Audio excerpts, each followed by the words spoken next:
Good morning, everybody. We'll call to order the Tuesday, December 15th Board of County Commissioners regular meeting. First item of business will be the invocation. Please rise and join us in the invocation and the Pledge of Allegiance.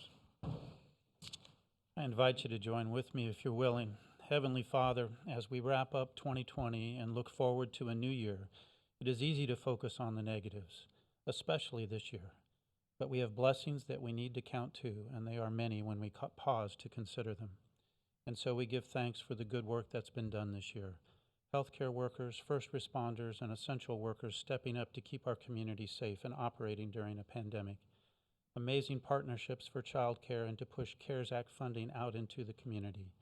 New groundbreakings and ribbon cuttings, announcements of businesses expanding or relocating. Expanded work with homelessness, a transit provider transition, strategic planning, parks and port master planning, getting sand on the beaches and a federal partnership for more. Local elections that saw 3 experienced commissioners return to this board for another term. 2020 has been a year like no other in recent memory for sure, and we need to keep in our memories all the good that we've seen when people help their neighbors, friends, or complete strangers. Being a blessing to others in tough times, when it requires sacrifice, when it matters most, is what we should remember. Kindness and caring aren't words that have been retired, but rather they are actions of the heart that take place in St. Lucie County every day. And for that, we are so very grateful, and for that we say amen. Amen. I pledge allegiance to the flag of the United States of America and to the republic for which it stands, one nation, under God, indivisible, with liberty and justice for all.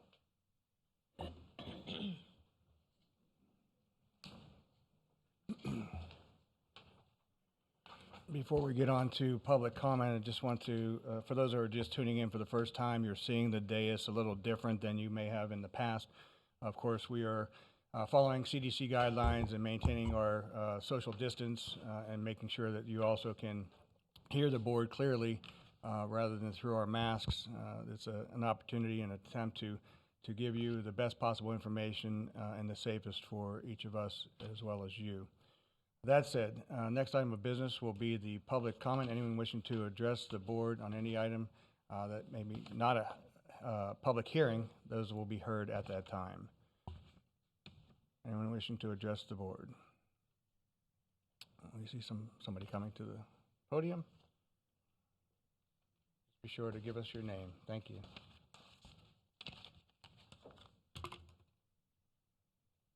Good morning, Mr. Chair, members of the County Commission. My name is Jarrett Romanello of 3142 Tidewater Circle. I'm a proud resident of St. Lucie County and the Creekside Community Development District. 2005, the district was formed as a local unit of special purpose government. The district's purpose is to plan, finance, operate, and maintain community-wide infrastructure within the land generally located south of Okeechobee Road, north of the 10 Mile Creek, and west of Gordy Road. In 2016, the Estates of Creekside Neighborhood Association was created within the district. Today, our HOA includes a diverse mix of 135 owners that call Creekside our home. At Creekside, we hold regular events to engage our residents to promote a community with a country charm and a city vibe. It's a great place to live. It's a convenient place to live when you commute to work, and it's a nice place to raise your family. Our community supports our developer, D.R. Horton, our CDD Board of Supervisors, and this County Commission developing our district. We value the excellent work our Board of Supervisors has done and understand the community is moving closer to a general election to replace the current Board of Supervisors elected by the landowners. To that end, our HOA is creating the Estates of Creekside CDD Advisory Committee to engage in meaningful dialogue with our Board of Supervisors. It is our goal to complement the work of the Board of County Commissioners and the CDD Board of Supervisors to enhance the quality of life for our residents of the district while ensuring a smooth transition from the landowner Board of Supervisors to a resident elected board. To learn more about our community and the Creekside Community Development District, please visit our website, the Creekside Post. Subscribe to our community newsletter, www.creeksidepost.com. And on behalf of your neighbors from Creekside, residents of this county, We'd like to thank this board for your service during a challenging year, and we would like to wish you and the members of this county a very happy holiday and a prosperous new year. Thank you very much for your time. Very nice, thank you very much. Anyone else wishing to address the Board of County Commissioners on any item except public hearing items? Seeing no further movement, we'll come back to the board. Let's see, where's my sheet of paper here? At this point, going to take a moment and, Mr. Tipton, you started out with the invocation, and I wanted to kind of talk about 2020 in a positive sense. And that being said, you talked about some of the accomplishments that the board has had, and especially during a pandemic. We started the year last year with the Mets and Clover Field opening with spring training. That was a heavy lift by our staff and by this board, and being led by our chair, Kathy Townsend. During that conversation and that presentation, we got national news. Furthermore, Pursuit has moved forward with their expansion of several 100,000 square feet of manufacturing. During last year, we had our chair, Townsend, at the TAMCO ribbon cutting, which was an incredibly important manufacturing facility that was created hundreds of jobs. We had the approval of Phoenix Metals moving forward with their expansion, and that was led by our chair, Kathy Townsend. We moved forward with our strategic planning process, again led by our chair, Kathy Townsend. We had the director groundbreaking, which was monumental for the future of Fort Pierce, but the entire region. Led by Kathy Townsend, we were able to reduce the millage rate. And then, of course, most recently, the airport hangar grand opening and ribbon cutting, for which I raised these issues to let you know that during a pandemic and one of the most difficult times for any commissioner, but especially a chair, the work that was done was incredible. That said, I made a mistake when we did the reorg, and I forgot to recognize our chair, for which I apologize. That said, I do have a parting gift that was provided by the Board of County Commissioners, and I'd like to present it to you today.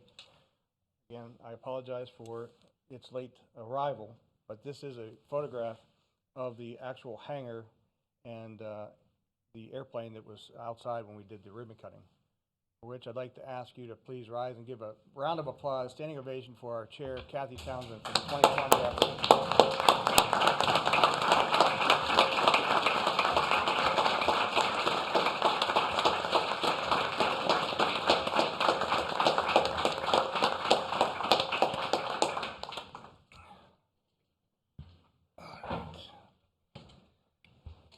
All right. Again, thank you, Commissioner Townsend, for a job well done. The next items are going to be a couple of housekeeping items. There's at least a couple items to be pulled from the consent agenda, but we're going to just give you the heads up now so that you can plan ahead. Consent agenda, regular item 10C1 has been pulled prior to the meeting. 8D3 is a sales tax project safety upgrade that I'd like to pull for conversation. 8D10 is an economic development item that we'll ask some folks to come up and talk about it. And then 8B1 is a legislative item in which our legislative affairs director has asked for it to be pulled for additional discussion. All right, moving right along. Next item of business will be the approval of the minutes. There are several sets of minutes. One for November 10th, 2020 at the informal, the regular meeting of November 10th, 2020, the special meeting of November 12th, 2020, and the reorganizational meeting of November 17th. If there are no corrections, deletions, or additions, I'll accept the motion to approve. Move approval. We have a motion by Bartz, Second. second by Townsend. Any comments or questions on the item? Hearing none. A roll call, please, Madam Clerk. Commissioner Mitchell, Yes, ma'am. Commissioner Hutchinson, Yes, ma'am. Commissioner Townsend, Yes, ma'am. Commissioner Bartz, Yes, ma'am. Chair Zadowski. Yes, ma'am. Next item is a proclamation, resolution. Proclamation resolution. So resolution number 20-290 proclaiming December 15, 2020 as Election Worker Appreciation Day in St. Lucie County. Madam Clerk, will you read the resolution, please? A resolution proclaiming December 15, 2020 as Election Worker Appreciation Day in St. Lucie County, Florida. Whereas the Board of County Commissioners of St. Lucie County, Florida has made the following determinations. America's election workers number over 600,000 per federal election, of which Florida employs approximately 46,000. The COVID-19 pandemic resulted in numerous challenges during the 2020 election cycle, causing some election workers to stay home instead of serving at the polls due to health concerns. This year's election required additional hours and safety measures due to the pandemic. St. Lucie County 509 active election workers exhibited exceptional commitment, dedication, and a great sense of civic responsibility while they served at the polls. Thanks to their heroic efforts and service, record numbers of voters were able to participate in the 2020 general election.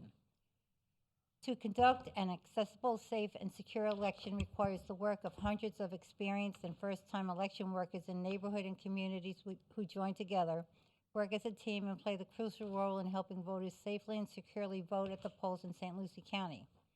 Since 2016, in anticipation of election worker attrition, the Supervisor of Elections Office and the Board of County Commissioners have partnered to ensure adequate staffing at the polls. A partnership that has allowed us to be able to sufficiently staff precincts for each election and has proved invaluable during this election cycle. St. Lucie County is proud to acknowledge the heroic efforts made by election workers and encourages voters, businesses, organizations, public officials, and all candidates for public office across our country to join in celebrating and thanking these individuals. Now, therefore, be it resolved by the Board of County Commissioners of St. Lucie County, Florida, that this board does hereby proclaim December 15, 2020 as Election Worker Appreciation Day in St. Lucie County, Florida. Is there a motion? Motion to approve. We have a motion by Townsend, second by Mitchell. Any comments or questions? Roll call, please. Commissioner Bartz, Yes, ma'am. Commissioner Hutchinson. Yes, ma'am. Commissioner Mitchell. Yes, ma'am. Commissioner Townsend. Yes, ma'am. Chair Zadowski. Yes, ma'am. Today, we have Gertrude Walker and a number of staff members who come for the resolution. And then, Mr. Tipton, I have given you the certificates. Will you be reading them and handing them out, or how would you like to? Yes, Mr. Chair, as our Supervisor of Elections, Ms. Walker comes forward. We wanted to, one, recognize the work that was done by the elections team. It was poll workers, but also the professional staff of the Supervisor of Elections office. It was a record turnout this year, and all things considered, went as smooth as it could.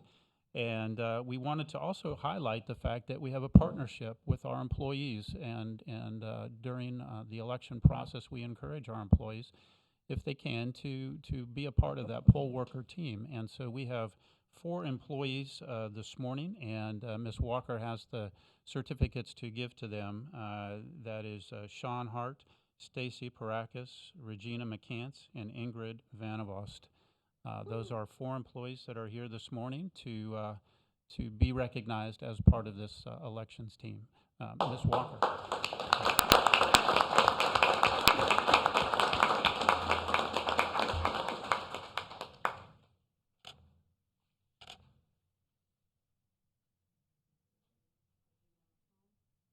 Regina McCants.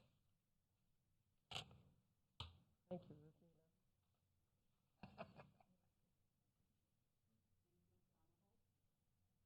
Ingrid and Ross. Thank you so much. We're going to have to shake hands. We really hug a lot.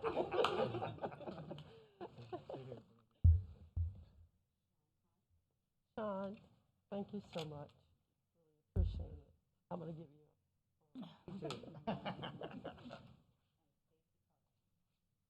Stacy Pulaski, so much for your work. Okay. To Chairman Zadowski and members of the board, County Administrator Tipton, good morning, and I want to say thank you to so many of the staff of the Board of County Commissioners. Not only these fine individuals that so well represent the 500 or so workers that served us during this very contentious election. I believe that the 2020 elections will go down in history as one of the most challenging elections for election administrators of our time. These three elections pose some challenges that none of us could ever have imagined in 2019. And all those who endeavor to be leaders must first understand that the most brilliant plans thought out with the enormous amount of economic resources would all be to no avail without skilled, dedicated individuals to implement and to execute that plan. And as supervisor of elections, I am so grateful for my staff of election professionals, to all of the 509 poll workers. And I called on so many county staff, I can't even begin to number the individuals that played such an enormous role in making this election go off successful and well and deployed. Our chairman of our canvassing board, all of our judges. I called on Kathy Townsend to help man that. She so graciously assisted in that. And so many of the county staff. I can't, like I said, it's too many to number. But I do want to tell you that I am so honored, along with the Board of County Commissioners, to honor the people who made a successful election happen in St. Lucie County in a most challenging year. Thank you, and God bless all of you.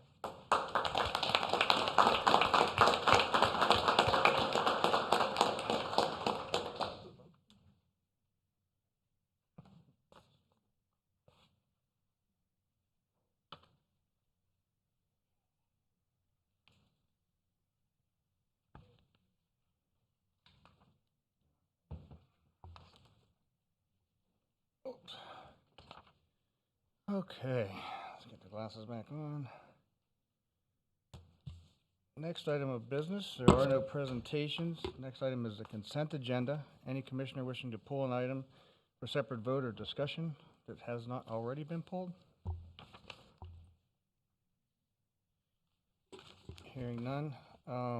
Just first want to recognize 8D3. It's a sales tax project. It's a safety upgrade for the guardrail on Orange Avenue, which most of us know that it is a very important issue for public safety, and so that's an excellent process for us to move that forward. The next item to pull is 8D10, Project Denny. Is the Economic Development Council here to say a few words? I think that it's important to the board, but more importantly, important to the citizens of St. Lucie County to recognize when we are able to achieve bringing in private investment and ultimately the creation of jobs in our community to help us with our global economic opportunities here in St. Lucie County. Mr. Tesh? Good morning, Commissioners. I'm Pete Tesh, President, Economic Development Council. Mr. Chairman, thanks for pulling the agenda item off and having me here. Mr. Tipton, I echo your sentiments about having three experienced county commissioners getting reelected and helping guide the future growth of our economy. So Commissioner Townsend, Commissioner DZ, Commissioner Bartz, on behalf of the EDC, we're Absolutely delighted to see you back in the chairs.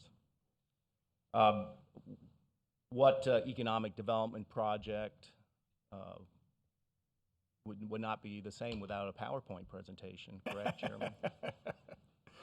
So brevity is the key to success, and I don't know if we are able to pull that presentation up. I promise I'll make it as quickly as possible. If that I'm is, looking for possible. my IT staff here. I see things moving around, so give us a second. Yes, ma'am. Thank you. While that's coming up, I'd like to introduce a few folks. In the audience today is Jill Marassa, who's our VP of Business Expansion and Retention, and done a lot of work on Project Denny. Would like to thank our colleagues at the County Commission, Sarah Smith, Heather Young, Peter Jones, and Leslie Olson on the Economic Development team in helping us bring Project Denny to you this morning. We're joined virtually this morning by Jeff Greenwalt, who's the Director of Industrial Development for Sansone Group. We have Eileen Egan, who is the site location consultant with Duff and Phelps. And if you see, she's, I don't know if you can see her on the screen, but if you saw her, she was very much bundled up because she's in Cleveland. Oh, gosh. Yeah. So God bless her soul. And then also Sam Adamson, who is the project manager for FedEx Ground. So that's part of the team.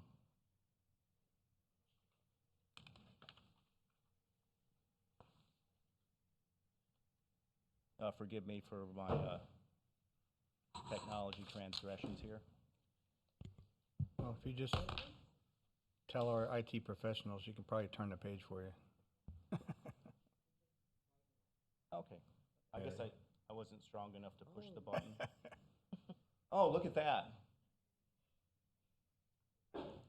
That's some kind of exotic text. Yeah. So let's talk about the project location for Project Denny. This is at Legacy Park and Tradition within the city of Port St. Lucie. This area is slated for development of over 300 acres and 3 million square feet of industrial space. So as you can see on the right-hand side of the slide, this is Legacy Park at Tradition on Becker Road, west of I-95. As I mentioned, joining us today is Jeff Greenwalt with Sansone Group. Sansone Group, like other developers and investors nationally, have discovered St. Lucie County and Port St. Lucie. Sansone Group is a very prominent national group founded in 1957 and has developed over 24 million square feet of space and manages over 10 million square feet of space in excess of 1.5 billion. So certainly a player in the industrial development scene in the United States. Sansone Group's patriarch was the late Mr. Anthony Sansone Sr., and the Legacy Project gets its name from this particular project, and unfortunately with Mr. Sansone's passing. I mention Mr. Sansone because while we did not get to meet him, I can pull up the picture there. There you go. Oop. Back. With our little hieroglyphics. Very sensitive. I know. So. There it is. I figure this must be some type of karma with the PowerPoint presentation. So bear with me. Mr. Sansone, again, provided a legacy in the industrial development arena here in the United States. And I bring this up because in 2014, Ernst & Young selected Mr. Sansone as the Entrepreneur of the Year nationally. And there's a short YouTube video of Mr. Sansone, but it's really great to see because it's just the personification of the American dream, just a hard-working Italian gentleman and, adherence to family values and entrepreneurship and hard work and persistence, and just a very modest guy. And he had done all this great stuff. So I just bring that up because I think it's a great personal story, and you can see the fit between Sansone Group and St. Lucie County. It's a great match. So Project Denny, as I mentioned with Mr. Adamson, is a FedEx ground, and particularly in light of the COVID pandemic and what we're trying to do to distribute vaccines, this is a very relevant and meaningful project to have more facilities like FedEx here in Florida and specifically St. Lucie. So, when you think about FedEx, that connects people and possibilities around the world through the company's portfolio of services. So, you look at Fortune magazine, Newsweek, Forbes, this is one of America's most admired companies. So, as a Fortune 500 company, they are ranked 70. And as a corporate entity worldwide, they have over 500,000 team members, 5,000 facilities, and 17 million average daily shipments. And they were established in 1973.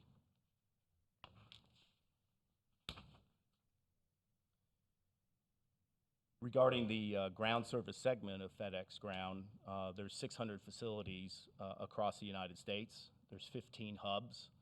And the hub for FedEx Ground, the major entity, is in Ocala, Florida.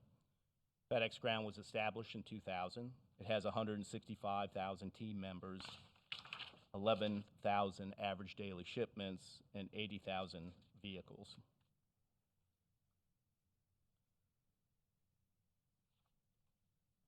On Project Denny, or FedEx Ground, in terms of its scope, this is a regional sort facility and is in conjunction with Sansone Group. We've been working very closely with Mr. Adamson and Ms. Egan on the development of the incentive package. But to talk about this particular company, as I mentioned, it's in the legacy at Tradition. It will be 245,000 square feet, state-of-the-art facility on 22 acres. Approximately $29.1 million in machinery and equipment and capital investment, with an overall investment of about $45 million when you include the facilities. There's 40 full-time individuals and 450 part-time drivers that come with the facility.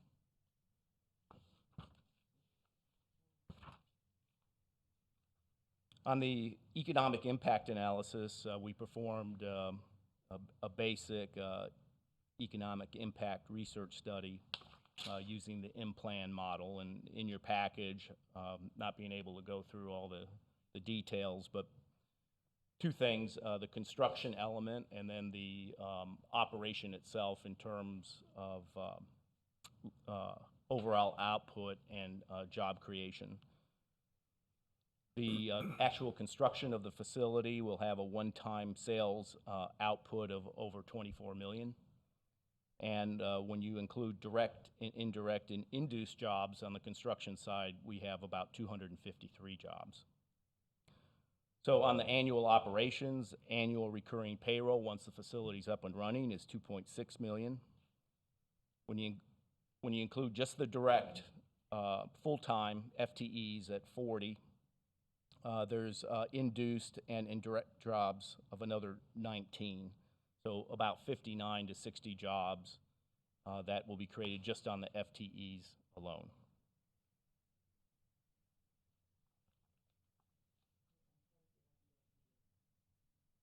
Well, that's okay. I know that the chairman and the commission will applaud me in including the PowerPoint presentation as soon as possible. Well, the woodshed's a little later. But it was beautifully crafted. I just want you to know it's stunning graphics. Oh, look at We have that. it. There we go. You want me to start over? That's what Mr. those Chairman? hieroglyphics mean. I won't do that to you. But just to follow up on the proposed incentive package and the resolution before you today, just to recap quickly,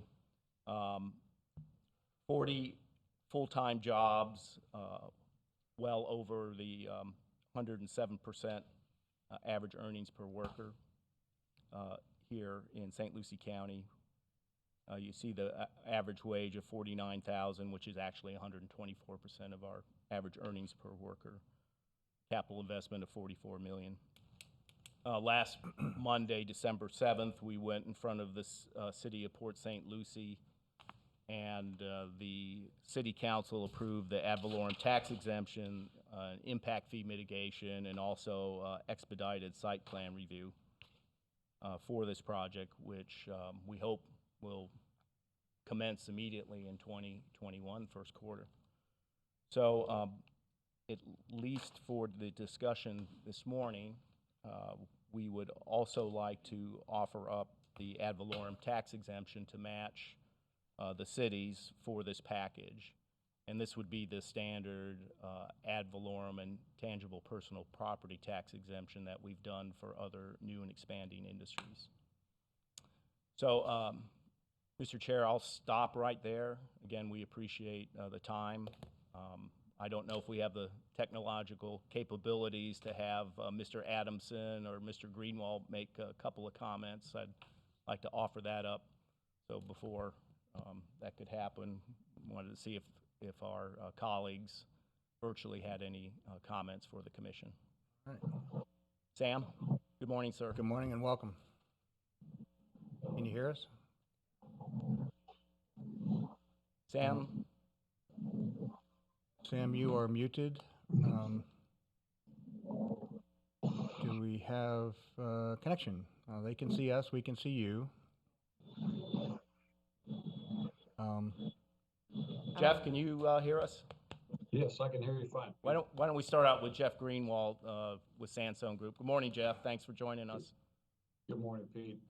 Good morning, commissioners, and thank you for the opportunity to come before you with the FedEx facility application. We're very excited about it, and it's been a pleasure to work with Sam and Eileen through the process, and this is going to be a great kickoff to the Legacy Park at Tradition, which we hope in 2021 we're before you again multiple times with other applications. We've got a lot of activity on the site.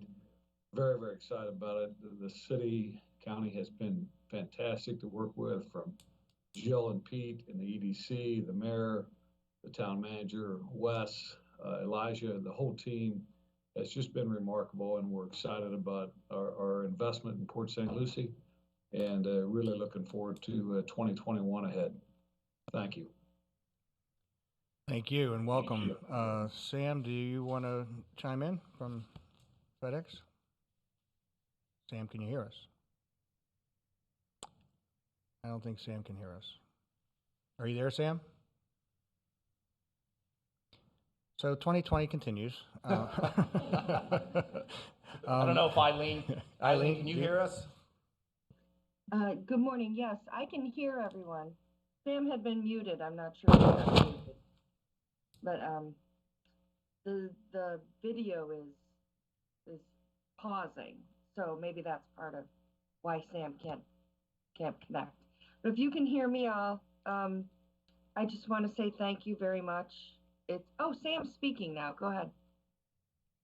Hey, good morning. I apologize. Audio difficulty. Thank you.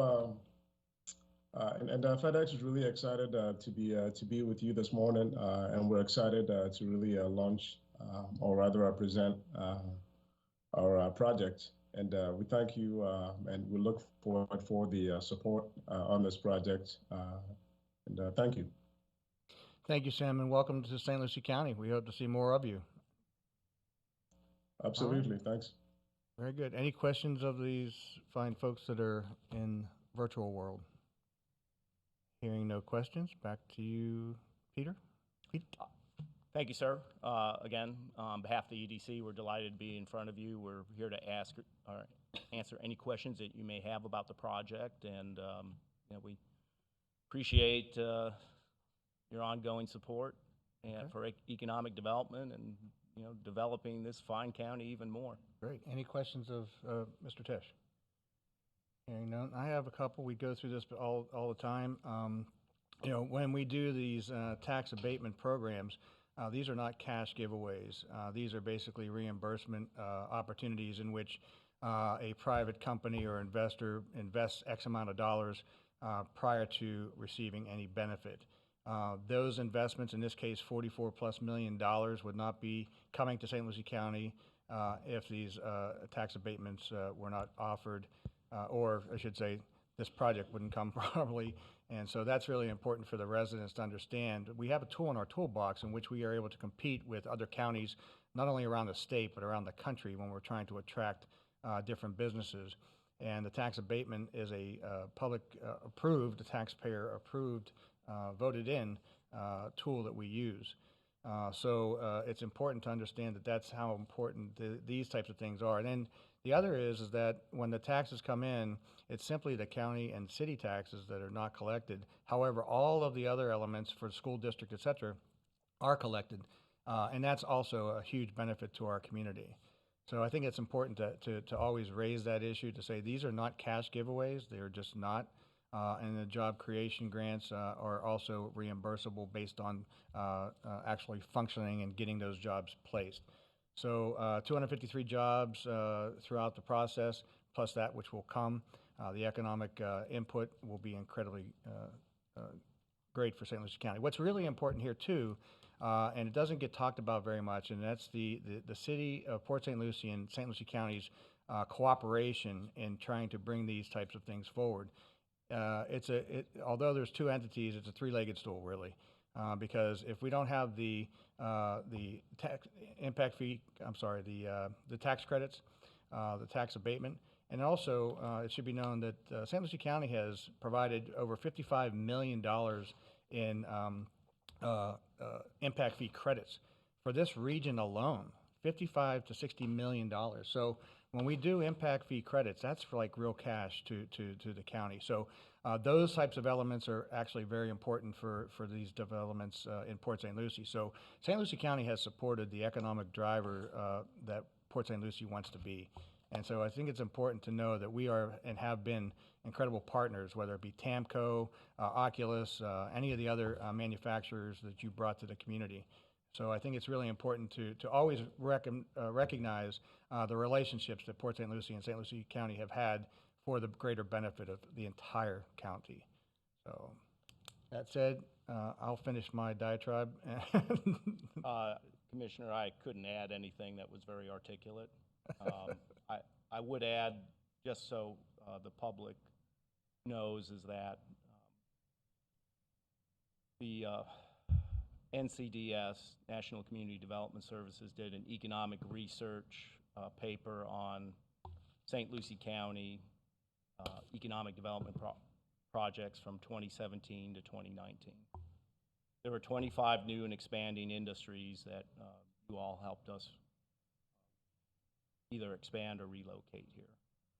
And over the thousands of jobs that were created, because of that, there was an increase of $155 million in payroll.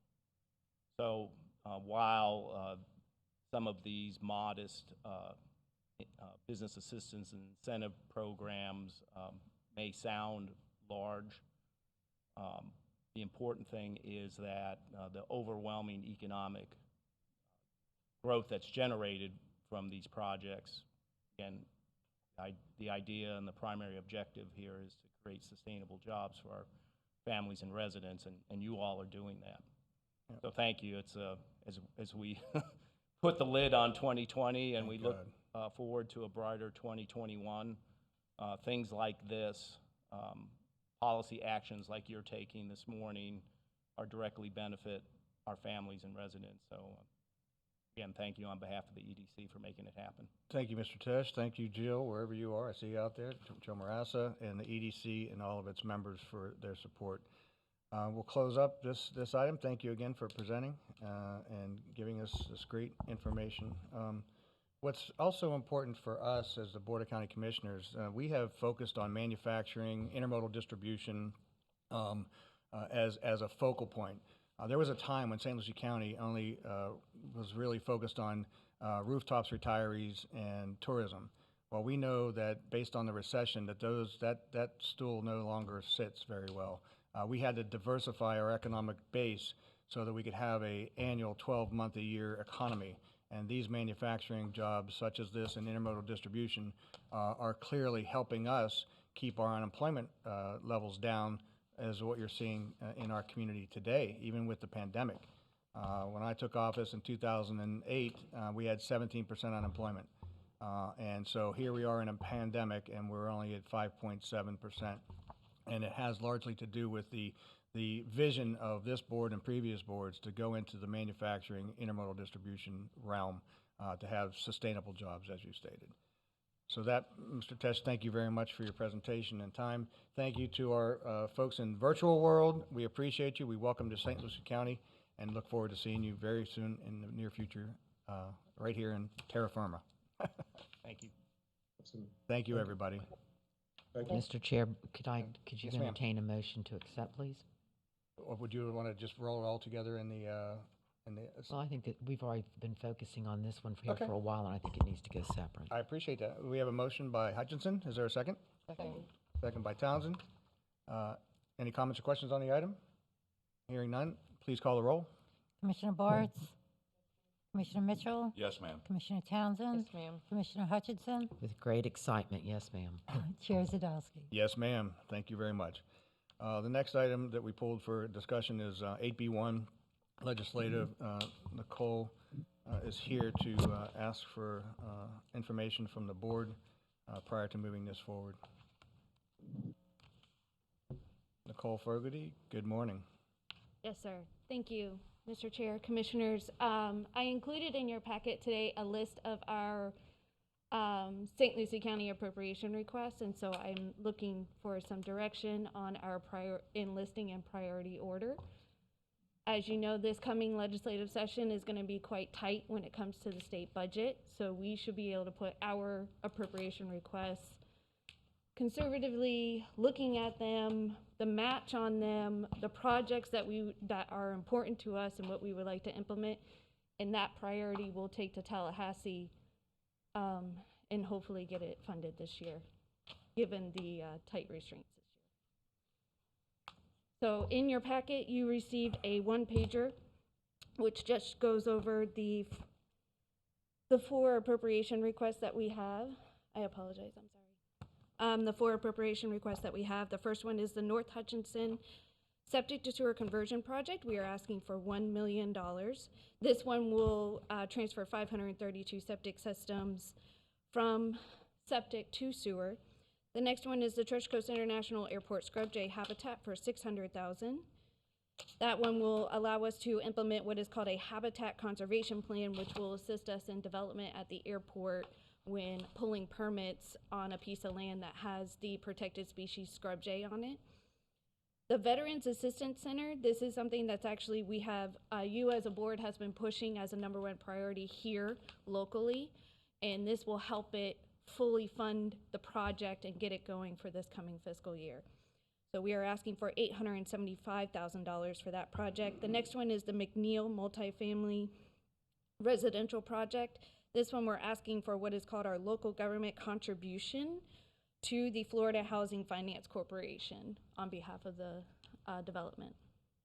And those are the projects, Mr. Chair. And you need a top 3 out of... If you would like to put them in priority order of 1 through 4, we can do that. Just keep in mind that the North Hutchinson Septic to Sewer, as well as the Treasure Coast Scrub Jay, will come out of the same budget. So that will come out of the environmental natural resources budget, your appropriation. So we will be going after 2 projects in 1 allocation. The Veterans Assistance Center will come out of the Health and Human Services portion of the budget. And then your multifamily residential project comes out of what is called TED, your Transportation Economic Development budget. So that's why if you think about your silos and your trust funds, you have 2 projects that will go after the same trust fund on this list. Any questions from the board? Well, Is there Yes. additional places to go for, when you have the two that are up against each other? Is there another place that we can look into that might have a funding source for the other environmental effort? Yeah, so actually, the Church Coast Scrub Jay project, we're working currently with the agency of putting in a grant for this funding agency. I don't know if Amy is here or one of her staff members to talk about that grant that we are currently submitting for that project to get that fully funded as well. Okay, because the Scrub Jay project, as we know, what we've been able to accomplish with the Pursuit project, the Scrub Jay issue is a completely important issue for economic development along that corridor, as we found out. I know that the board has been trying to get the septic to sewer off of North Beach for many years. What's the thought process from the board? I Mr. know that Chair. we're very close to culling money together. Commissioner Hutchinson. If I could just comment, like you mentioned, it's one that we've long gone after and actually have never gotten funding for. But I think with the emphasis that not only this board but the state is starting to put on the cleaning up of our waters and waterways and so forth, and I know that's a goal that we, as a personal board, have kind of put our emphasis on for this upcoming year in the budget. I would suggest that we do the North Hutchinson septic to sewer. And all we need is one big push, and I think we can start carrying it on after that. Okay, so you So would, that would be my number one your priority. number one? As mine, because we're almost there. I concur. All right, so I have a consensus for the North Hutch to be the number one. And for the number two, I know that veterans have been a incredibly important focus for all of us since we have moved so hard and worked so long for the Veterans Nursing Facility, to which I hope we open sometime soon. So is that something you want to talk about? Do you want to talk about the next one, which is, I don't have the list in front of me, so you, Multifamily residential project. all right, and that's the one that we had the property escheated to us? Okay. Commissioner Hutchinson, I see you looking for, Well, you know where my heart is. With the fact that the VA, as you mentioned on the VA nursing home, and that should be coming on, the last contact I had, they're looking at spring. The COVID had set back on hiring of nurses because they're in such need in other areas. But following along the support this board has always given to our veterans, and knowing we've tried numerous times to get there in regards to the homeless part of it, that I would highly, highly support number two. Commissioner Bartz? I would also be a large supporter of the veterans. We have declared ourselves overall in this county is a home for veterans. And we've been lucky to have as many veterans as we do that have served that are living here.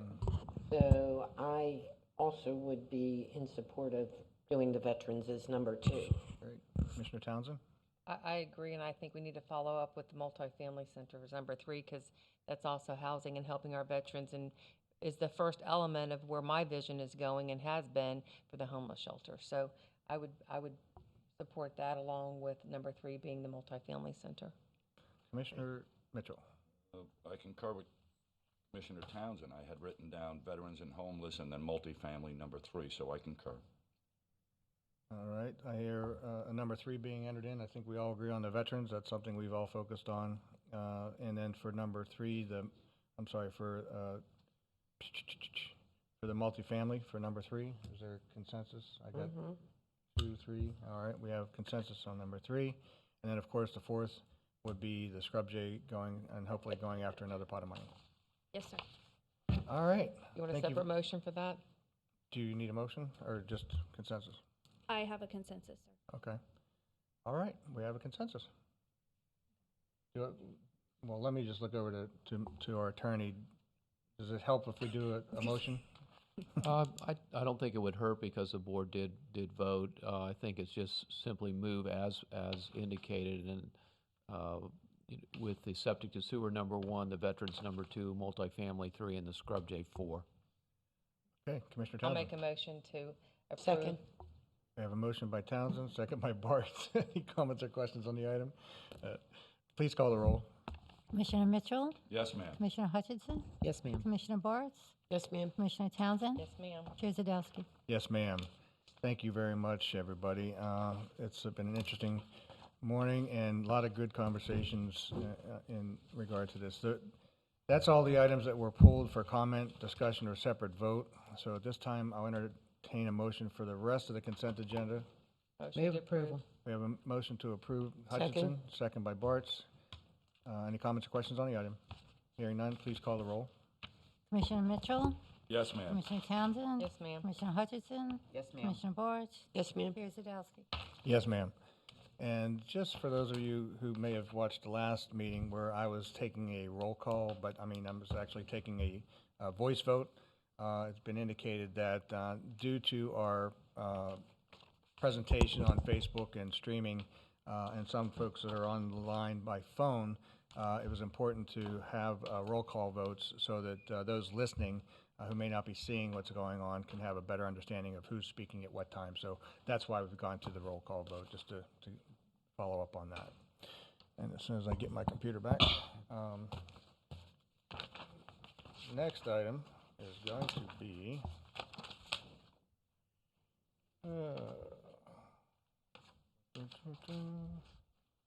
like we're moving to public hearings. So I see people moving around. First item is public hearing is 9A1, amendment to the fiscal year 2021 budget.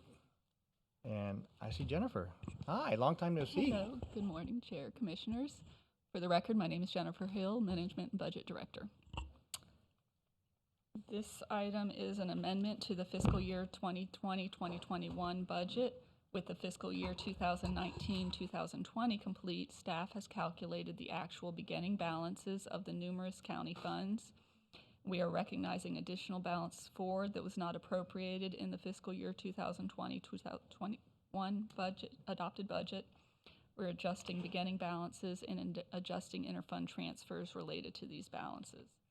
This public hearing was advertised on Thursday, December 10th, and the fiscal year 2020-2021 budget that was adopted on September 24th was $563.6 million. Since then, there have been several amendments to the budget, bringing the current budget to $565.2 million. This resolution amends the budget by $54.7 million and increases the total county budget to $619,940,036. Any questions? Any questions of Jennifer? Just to confirm, out of that 54 million, 20 million is in transportation and 2 million to the sheriff's department? There is, well, there are many different categories in there, but there is specifically 20 million related to transportation, and of the general fund dollars, there's $2 million allocated to the sheriff's office. Back in the budget workshops, there was some discussion about the sheriff's budget request, and there was some things that we weren't able to fund, and there was some discussion that there was $2 million in reimbursements that they were asking for out of the CARES Act money, that once that money came in, we were going to reallocate it to them for sheriff's office needs, and so that is in here. And Commissioner Mitchell, from the transportation side, the county operates on a regional basis. We, for instance, Midway Road, $120 to $140 million project, and so the county often banks money for a long period of time so that we can end up paying a large portion of these projects in advance or to move them forward when match money comes. So it's important to understand that when we have money set aside, it's a place where we don't touch it until such time it's necessary, such as roads. And for instance, we've identified Jenkins Road North-South arterial roadway, which will help take pressure off of Port St. Lucie in the future. And so those types of monies are set aside so that we can cobble them together to create a larger fund to move those projects forward. Yeah, and they're very expensive. And every year, because capital projects often cross multiple fiscal years, we adopt a budget estimating where we think we're going to be in some of those projects, and we're pretty pretty conservative, and sometimes some things that we thought were going to happen in the prior year actually get carried over into the next fiscal year and gets adjusted, and that's part of that true-up process. Okay. You're welcome. This is a public hearing. We'll open the floor to any comments on this item. Seeing no movement, no public comment, we'll come back to the board. Motion to approve. We have a motion Second. by Mitchell, Second. second by Townsend. Any comments or questions on the item? Hearing none, please call the roll. Commissioner Bartz? Yes, ma'am. Commissioner Hutchinson? Yes, ma'am. Commissioner Townsend? Yes, ma'am. Commissioner Mitchell? Yes, ma'am. Chair Zadowski? Yes, ma'am. Thank you very much. Next item is going to be 9B1, Planning and Development Services. Looks like we have Bethany Grubbs coming forward to discuss the item. Good morning. Good morning, Commissioners. I'd like to pass out a rendering of these.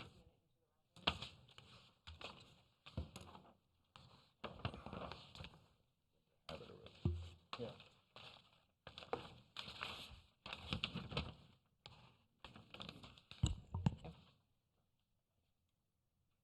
Thank you.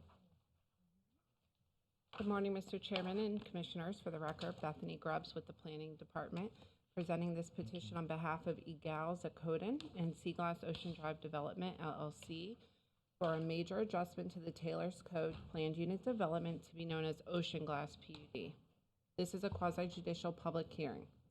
The applicant is requesting approval to increase the gross density from 24 units to 29 units while amending building design and reconfiguring a multifamily townhome project consisting of 2-unit, 5-unit, 6-unit residential structures. There are no changes to the proposed existing conservation easement that exists on the site.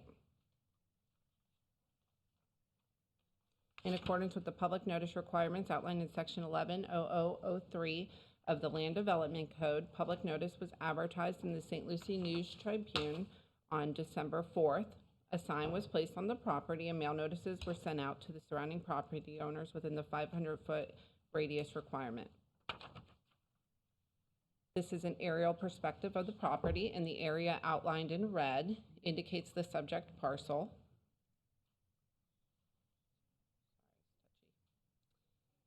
The property is located on South Hutchinson Island in Jensen Beach on the west riverside of South Ocean Drive, approximately 1 mile north of the Martin County line. The property is adjacent to the Tradewinds multifamily development to the south, Claridge by the Sea to the northeast, and the Atlantis condominium to the east. 11.21 acres is located above mean high water and 3.18 acres below mean high water. The property was previously rezoned to planned unit development in 2006. The future land use is residential urban with 7.9 acres above mean high water, and residential conservation. Future land use exists on the west of the parcel with 3.23 acres above mean high water. The subject property has a gross site area of 14.39 acres with 11.21 acres above mean high water and 3.18 acres below mean high water. The development proposes a 3-story over garage unit development as approved with the previous height variance, allowing a 7-foot height variance above base flood for up to 42 feet above base flood. The proposed floor heights are as follows. Garage, 8 feet. The first floor is proposed at 10 to 11 feet with an actual height varying due to the structural beam location requirements. The second floor is proposed at 9 feet with floor thickness approximately 1 foot. The third floor is proposed at 9 feet with floor thickness approximately being 1 foot. Here is a rendering of the proposed site. And here you can see the rendering along A1A with the rear remaining under conservation easement. And to the very right there, you see the proposed docking facility. The site is located in the AE5 flood zone. This modification requests to increase the gross density from 24 units to 29 units and to reconfigure the arrangements as previously stated. The townhomes will be clustered on the uplands, and additionally, the applicant intends to incorporate all elements associated with the development of a dock as accessory to these residences. Each unit highlights a 5-foot by 7-foot private plunge pool with deck,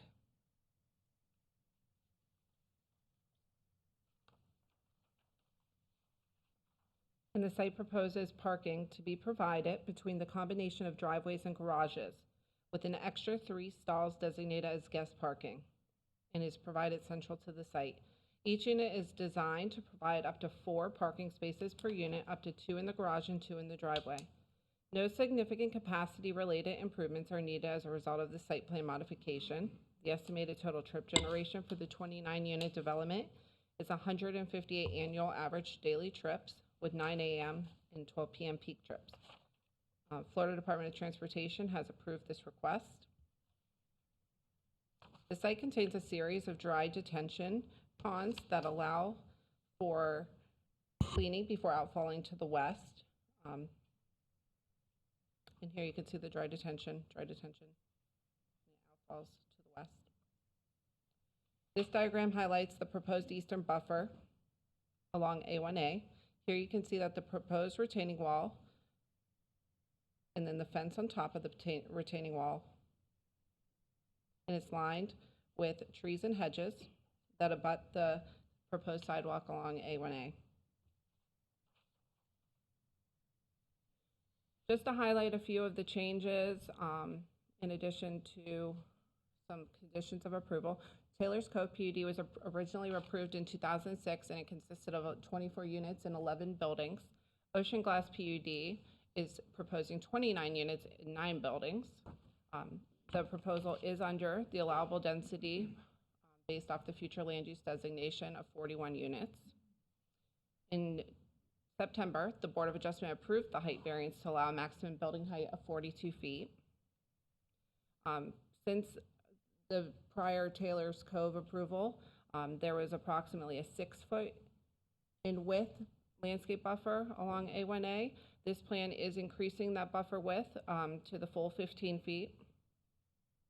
The recorded conservation easement remains unchanged, and there's actually a condition of approval that we will ask for a revised conservation easement, adding the county as a grantee for enforcement rights. The final 19 units will pay an alternate development fee, which is an extra approximately $4,000 per unit. That'll go to roadway improvements, sidewalks, etc. Staff recommends the board approve this major adjustment to the Ocean Glass Planned Unit Development Site Plan, incorporating the following conditions of approval. Pursuant to Land Development Code Section 30103AA, the first 10 units of this project will be subject to only the standard road impact fee for the type of proposed construction. The remaining 19 units will be subject to the alternate development fee of $13,697 per dwelling unit, which includes the required road impact fee. All 29 units will be subject to all other required impact fees and any other fee or assessment that St. Lucie County may lawfully assess. Within 90 days of site plan approval, submit the wall detail denoting the maximum of 6-foot decorative rail and or fence on top of a retaining wall and ornamental design on the retaining wall, such as a stamped concrete design or similar embellishment.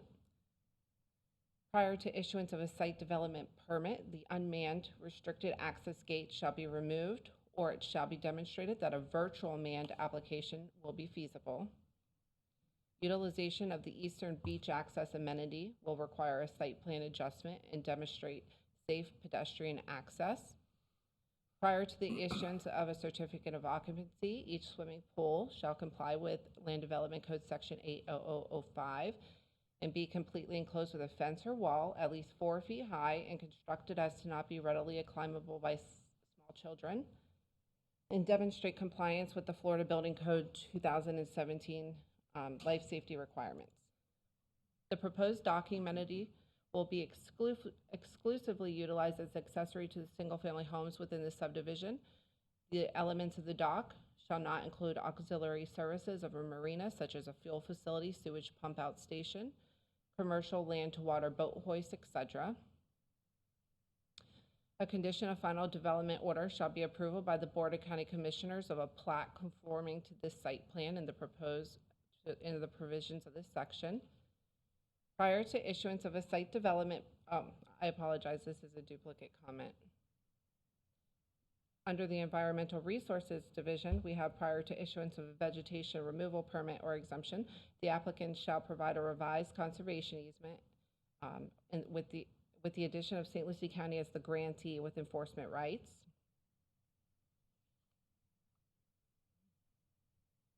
And this shall be made payable via cashier's check.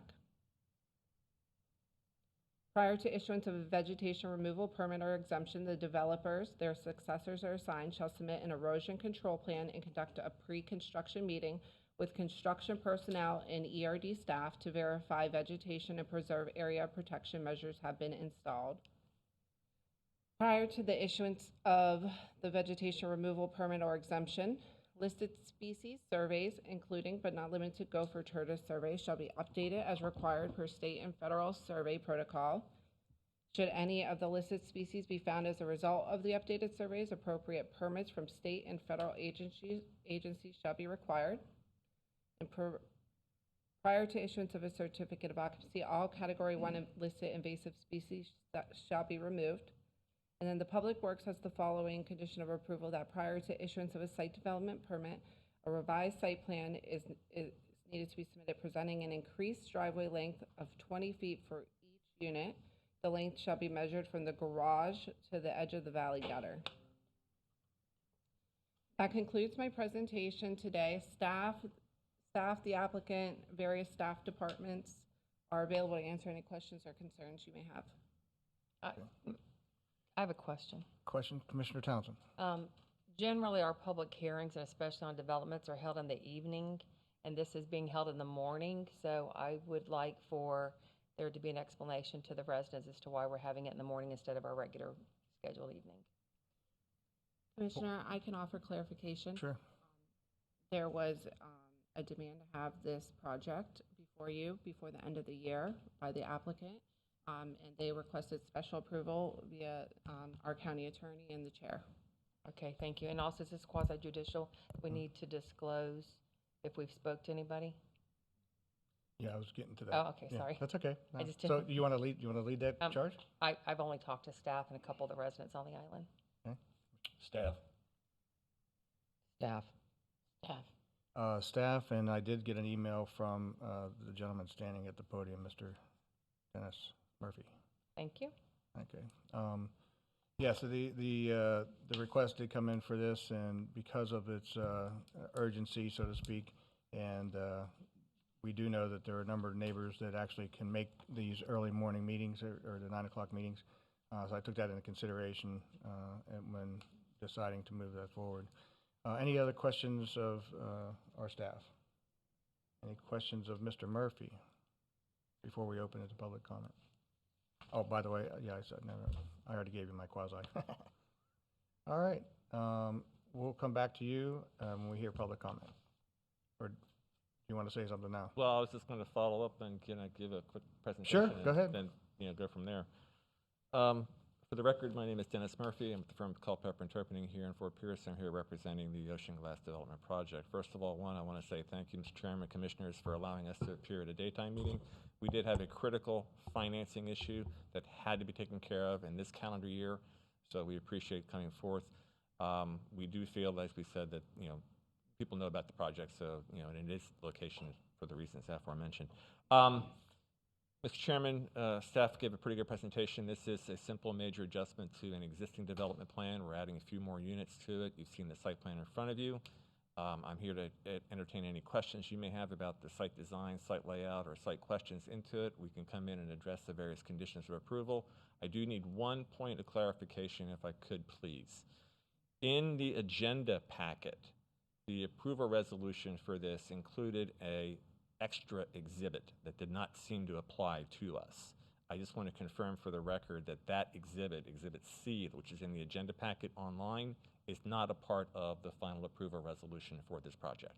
I can confirm that it is not. Can you say that again louder? I'm sorry. I can confirm it is not part of the final resolution. In fact, the plan has been amended since the publishing of the agenda, and the reason that I read those conditions of approval into the record is because those are the conditions that will be added to the resolution that is already published in your packet that omits some of these conditions. I just wanted to clear it up just in case there was a question in the future so that we knew what we're doing. We have no problem with anything else. We can work with everything that we have here, and we would respectfully request to advance. Okay, so I'm a little confused now. The conditions that she stated, which was the increased vegetation wall, the 20-foot driveways, and all of the above, you're okay with? We can work with those. And you'll come back and correct anything that needs to be corrected? Because I know that there was confusion with the plans that we had versus the plans we got. It didn't include all the 20-foot driveways and all that. Yeah, So you're okay with all of that? Yeah, I believe all of that's been taken care of. And it's just a matter of ships passing in the night.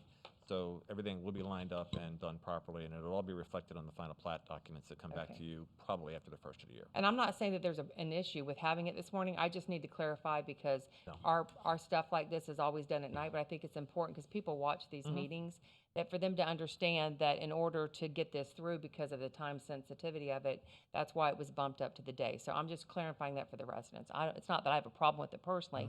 I think we just need an explanation to the residents.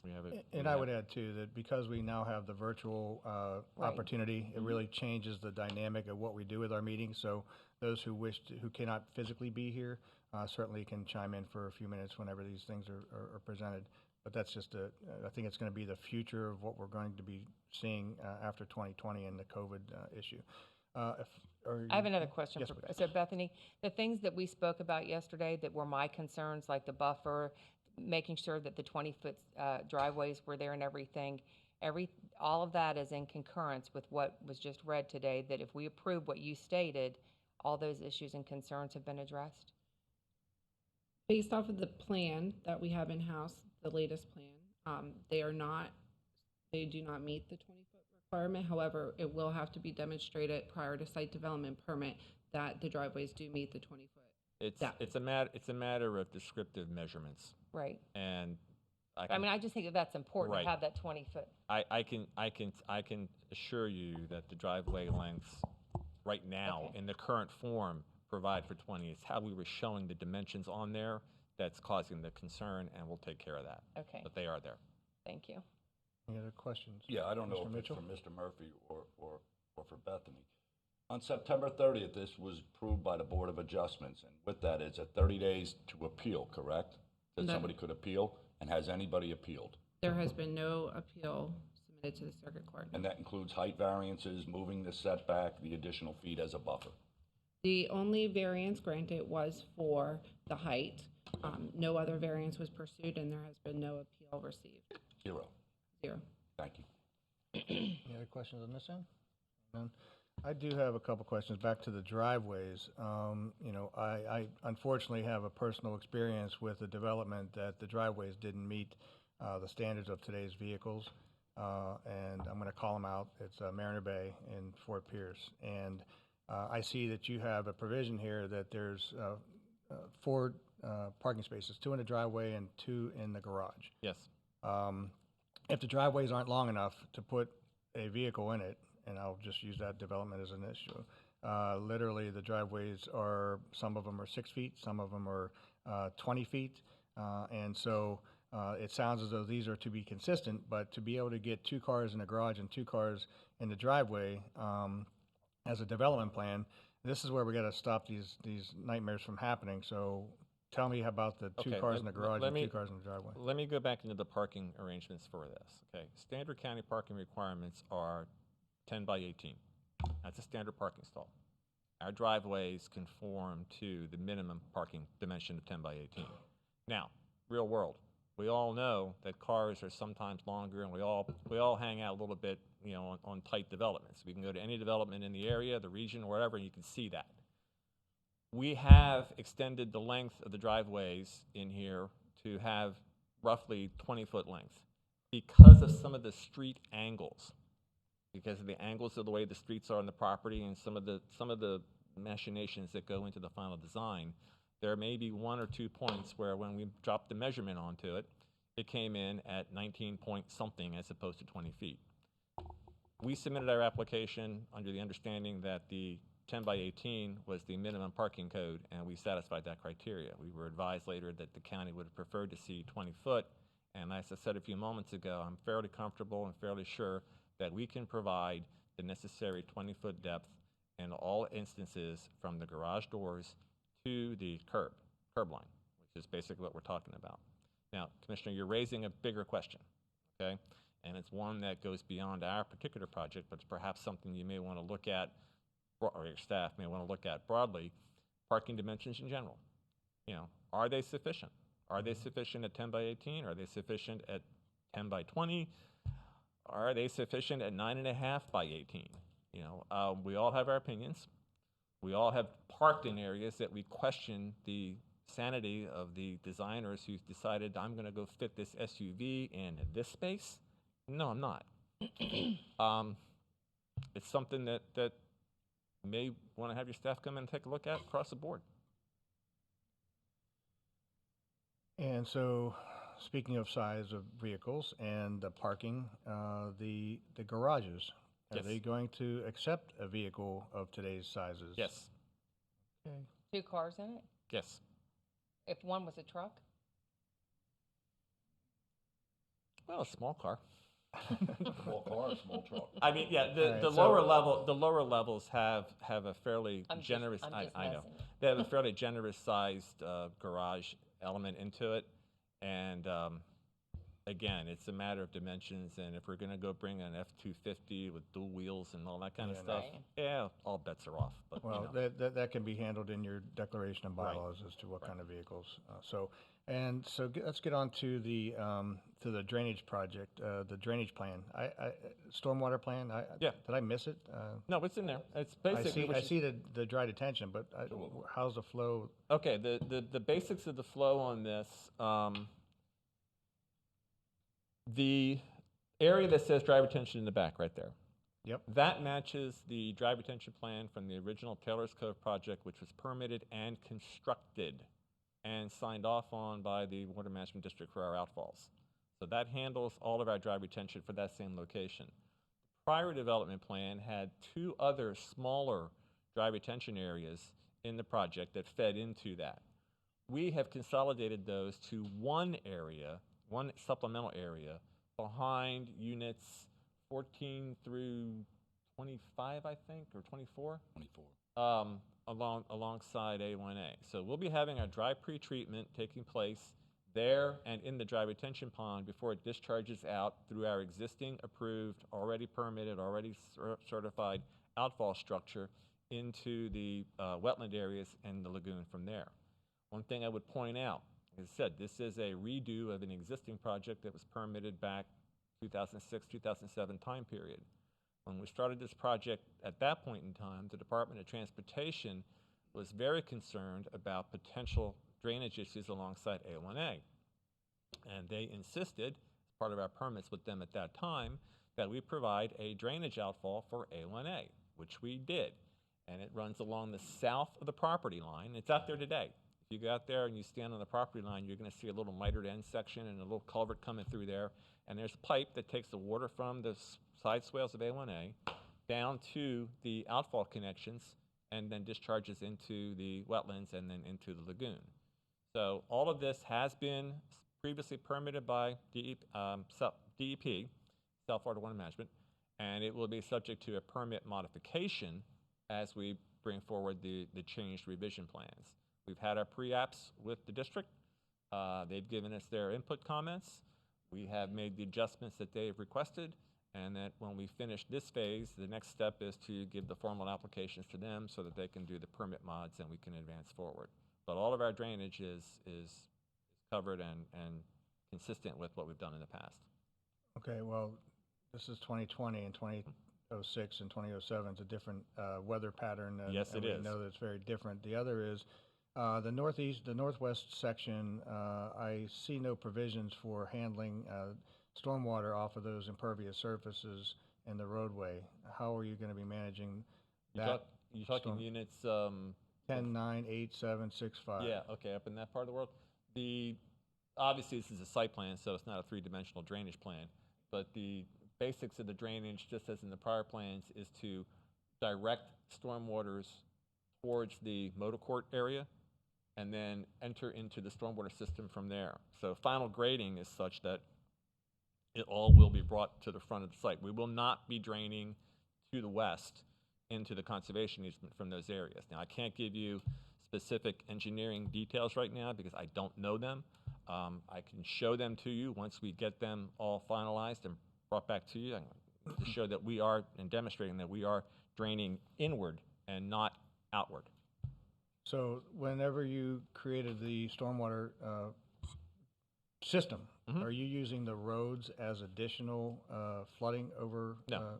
No? So they're not part of the drainage system? Only So for when we get, only for surface conveyance. Okay, so when we get a 10-inch rain, you're not going to have a foot of water on the streets? Or, We get a 10-inch rain in a half an hour, you're going to have a foot of water on but the is streets. that's Okay? what I'm Yeah. asking for is whenever you did the calculations for the drainage? Yes, the Does that take- calculations all show that we conform to applicable regulations. Okay, because then that's another thing from a staff standpoint. We need to begin to look at future development plans so that the roadways are not considered part of the calculations No. For handling stormwater in the future. No, we All right. don't do that. That's enough I have. Did you have the conversation with the fire district? This looks like a very tight project in which to be able to, you got 3 stories. I to 40 personally did the auto turn runs in the site plan packet to see if we could get the trucks to work in through here, and they can work. It's And tight. and a ladder truck? And a ladder truck, yeah, taking the whatever the 50, I forget exactly which one it is. I can see it, and it's in the site plan packet. You'll see the various auto turn diagrams. Is it tight? Yes. Does it work? Yes. Okay. All right. That's enough questions for now, unless there's any more from the board, and I'll open to the public for comment. All right.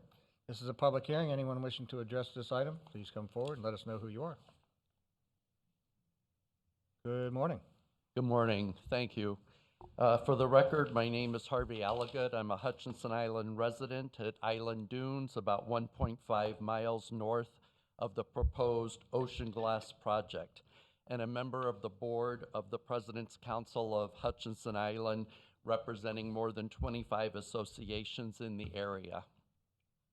A brief aside, congratulations on a year filled with numerous accomplishments while also meeting the challenges presented by COVID. We are pleased to see forward-moving projects such as the Denny project that we heard about this morning come to St. Lucie County, which in no small way is helped and made possible by our tax dollars that help support the infrastructure abatement and investment that was spoken about earlier. To the subject at hand, Ocean Glass and development generally in our community. Since over a year ago, when the preliminary vision for Ocean Glass was reviewed with a few of us, it has evolved with a height variance, and today potentially more units, more people, more traffic, more noise.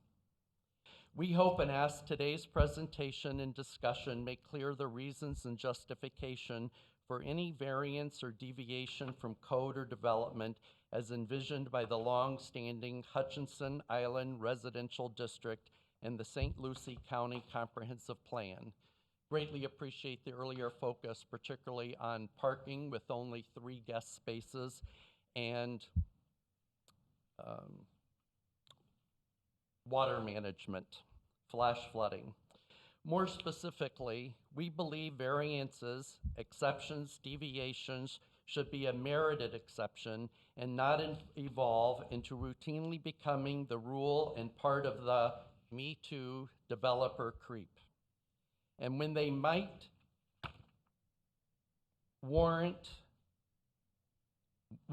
be warranted, that the give and take benefits all stakeholders, the county as a whole, particularly the local community, as well as hopefully the developers.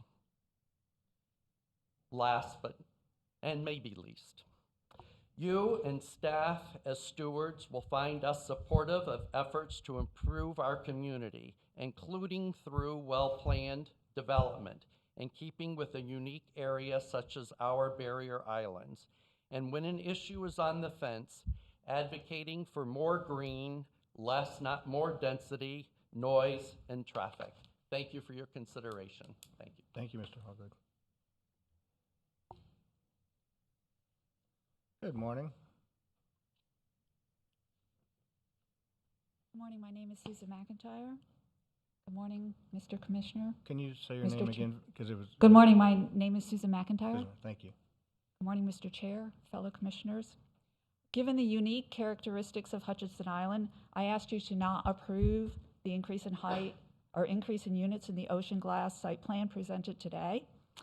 Following the previous variances for wetland buffer encroachments and increased height variances, which in the applicant's application, he stated the granting of the requested variance does not provide for any increase in residential units.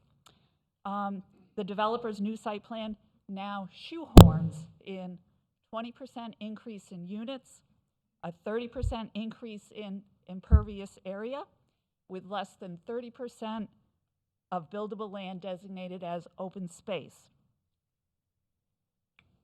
Okay. And as you know, and Mr. Chair just reminded us, the stormwater runoff and flooding on the island is definitely a problem given the recent weather patterns. This particular development, as presented today, brings to mind Joni Mitchell's lyrics, "They've paved paradise, and you don't know what you've got until it's gone." Thank you. Thank you. We are under public comment. Anyone wishing to address this issue in the public hearing? Seeing nobody, we'll come back to the board. Any questions or comments from the board? Mr. McIntyre, can you talk to the Board of Adjustment and how that board interacts with these types of projects and how we interact with them when things come to us as part of their process in the process? Right, Mr. Chairman, I believe that's a 5-member board. It's a separate board, though. They have the ability to consider variances. There are certain code requirements that are applicable. They have the decision-making process. Unlike a lot of boards that are just recommending bodies, these actually, they have the authority to make what we consider final decisions. There is the right, once they make a decision, to appeal. The county could appeal. Any affected party can appeal. So, again, they're a little different than some of our advisory boards, like planning and zoning, as an example, is more of a recommending entity that gives advice, makes recommendations. The folks that are on the Board of Adjustment, similar to, say, like the Code Enforcement Board, they make final decisions that are based on the code requirements. Staff does make presentations to the Board of Adjustment. They make recommendations to the board, and then the board considers those recommendations and then ultimately decides what to do. Thank you, Mr. McIntyre, for that clarification. I do have some challenges personally with the open space matter. The applicant has come for, I think it was referred to by public comment in the hearing, a 20% increase, reducing the open space. I also have some challenges with the actual drainage project. I see the dry detention to the south, but there are 2 units that are directly to the west of the entryway, which I can see as impervious surface would enhance the project's ability to manage stormwater in that area. But as importantly, given the limited number of parking spaces available on this project for overflow, and also seeing that the dock walkway is directly associated with the end of that road, and again, I'm not an architect, but from a standpoint of having purchased different properties around the community, having looked at a lot of these projects, having a parking space outside of that access to your docking would be an added amenity to your project and to those who will be investing in this project. So I'm going to ask the applicant's representative. I'm looking to reduce this by 2 units, specifically at those 2 units that edge the conservation preservation area that can be utilized as drainage, but also additional parking for the units to make it more acceptable from the number of overflow parking spaces that are currently available at 3.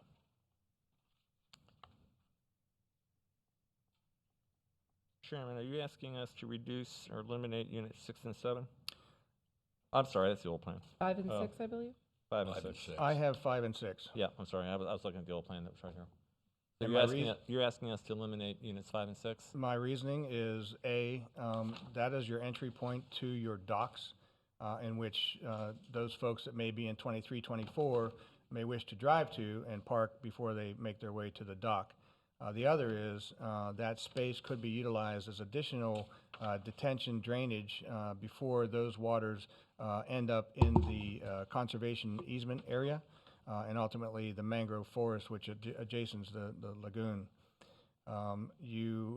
Again, we have provided this hearing today as a request to meet the needs of the funding standpoint, but as importantly, we wanted to listen to the public.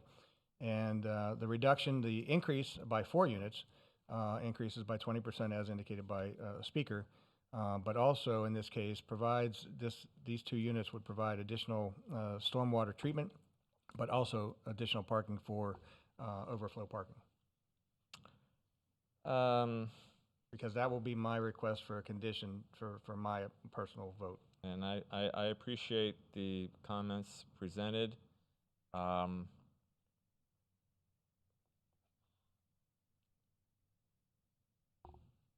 Give me 2 seconds. That's long enough.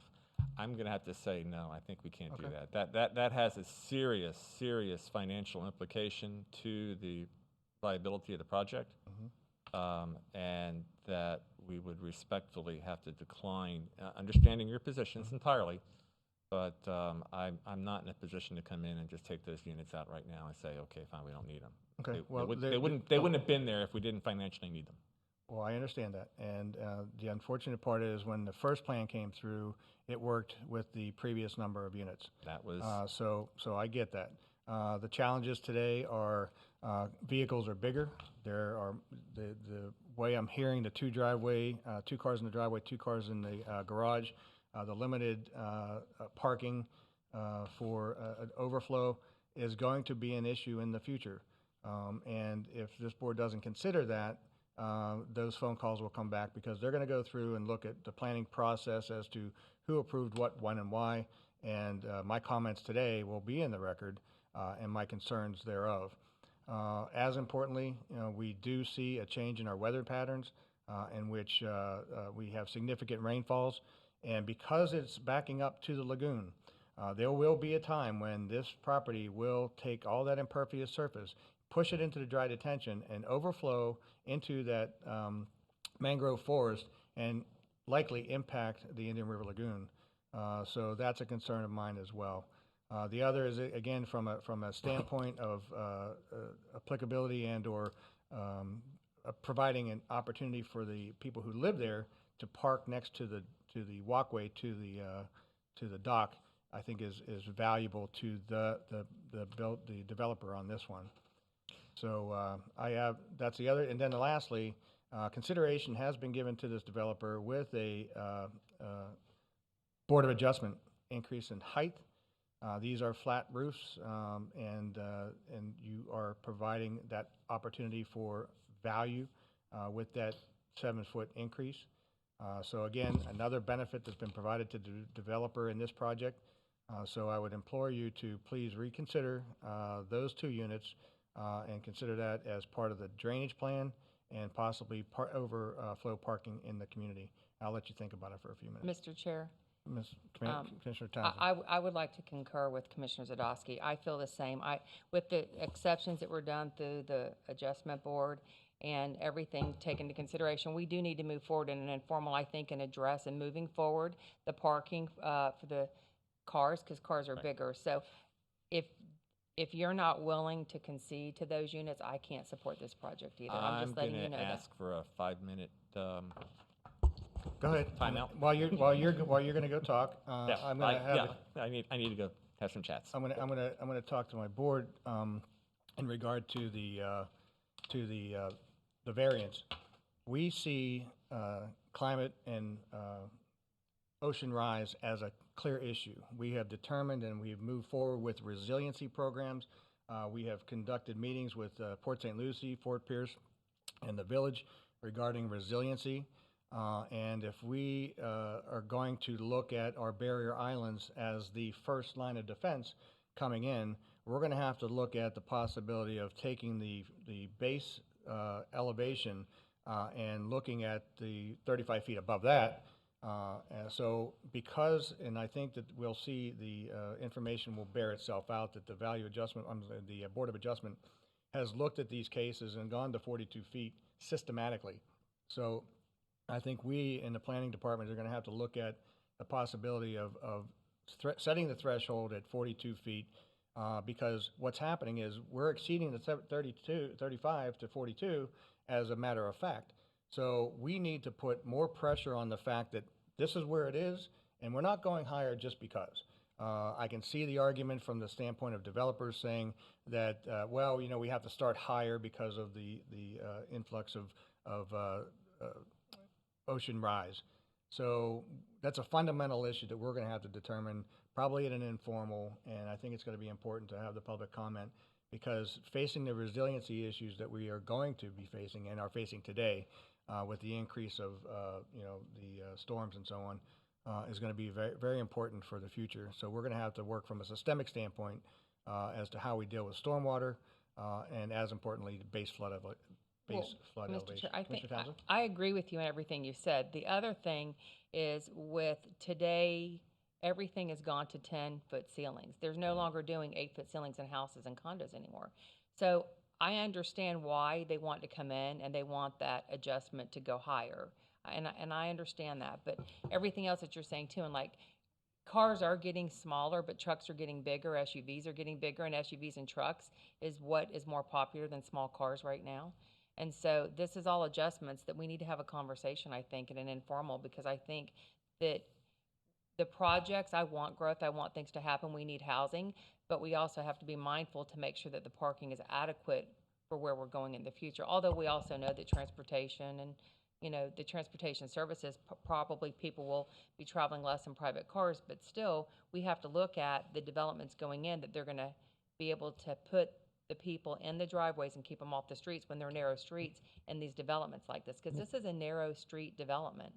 Yep, Mr. Chair, just as part of the conversation as we're waiting, I don't have a problem with going and reviewing on that parking and so forth, but not everybody has big trucks. They might be today's flavor, if you will, but that doesn't always mean, and a lot of that can be addressed in the development's homeowner docs. Yep. There are many places within this county that exist today that do not allow work trucks. Yeah, that's true. Dual trucks. So, I mean, if they show those in their house docs, I want us to be careful because things change with time and what becomes most popular and neat. And I agree with you, Commissioner Townsend. I think the ceiling heights of 8 feet are a done deal. You're never going to see those again. They're going to go higher.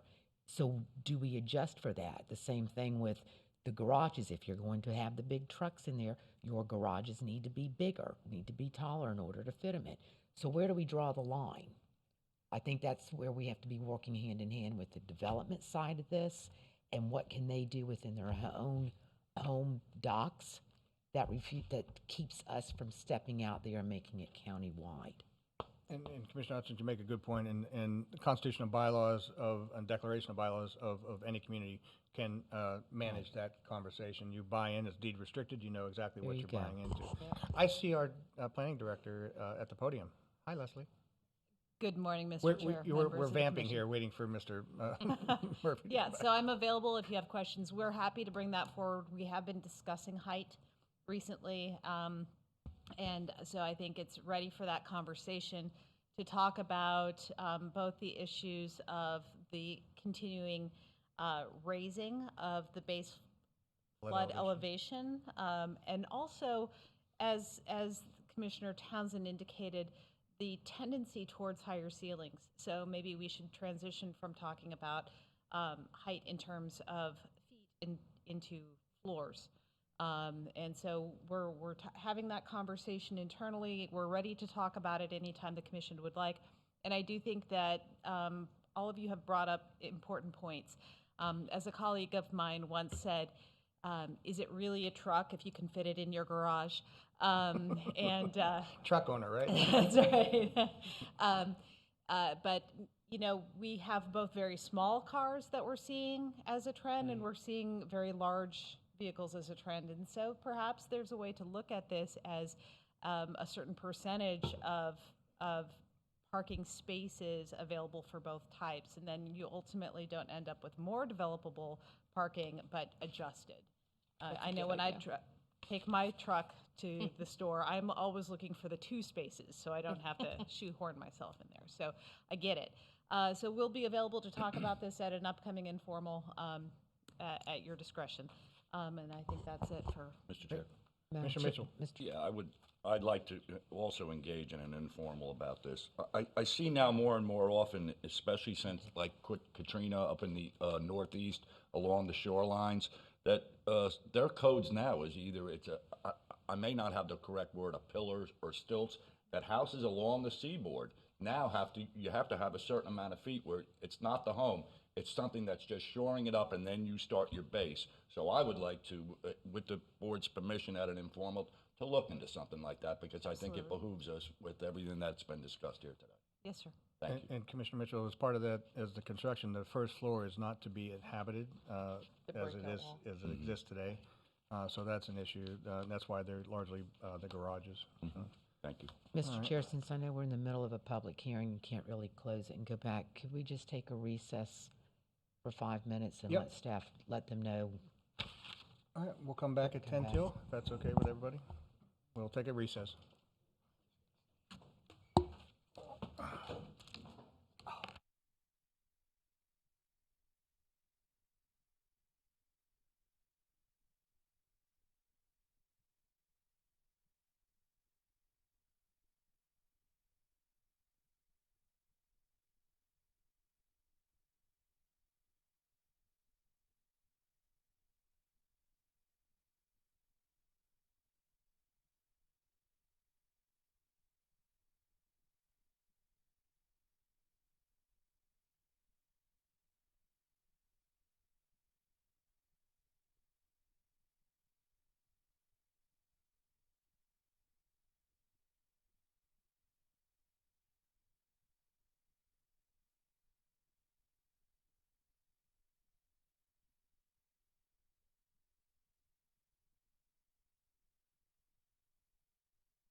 And we still got a lot to do.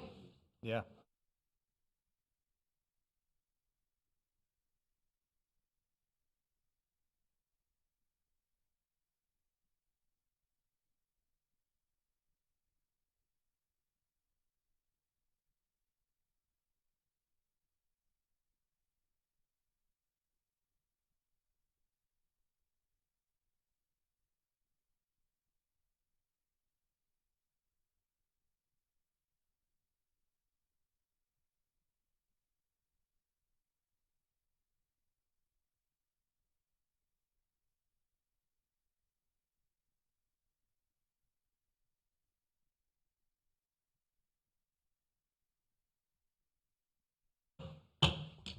Welcome back. We will end our recess and come back to the board.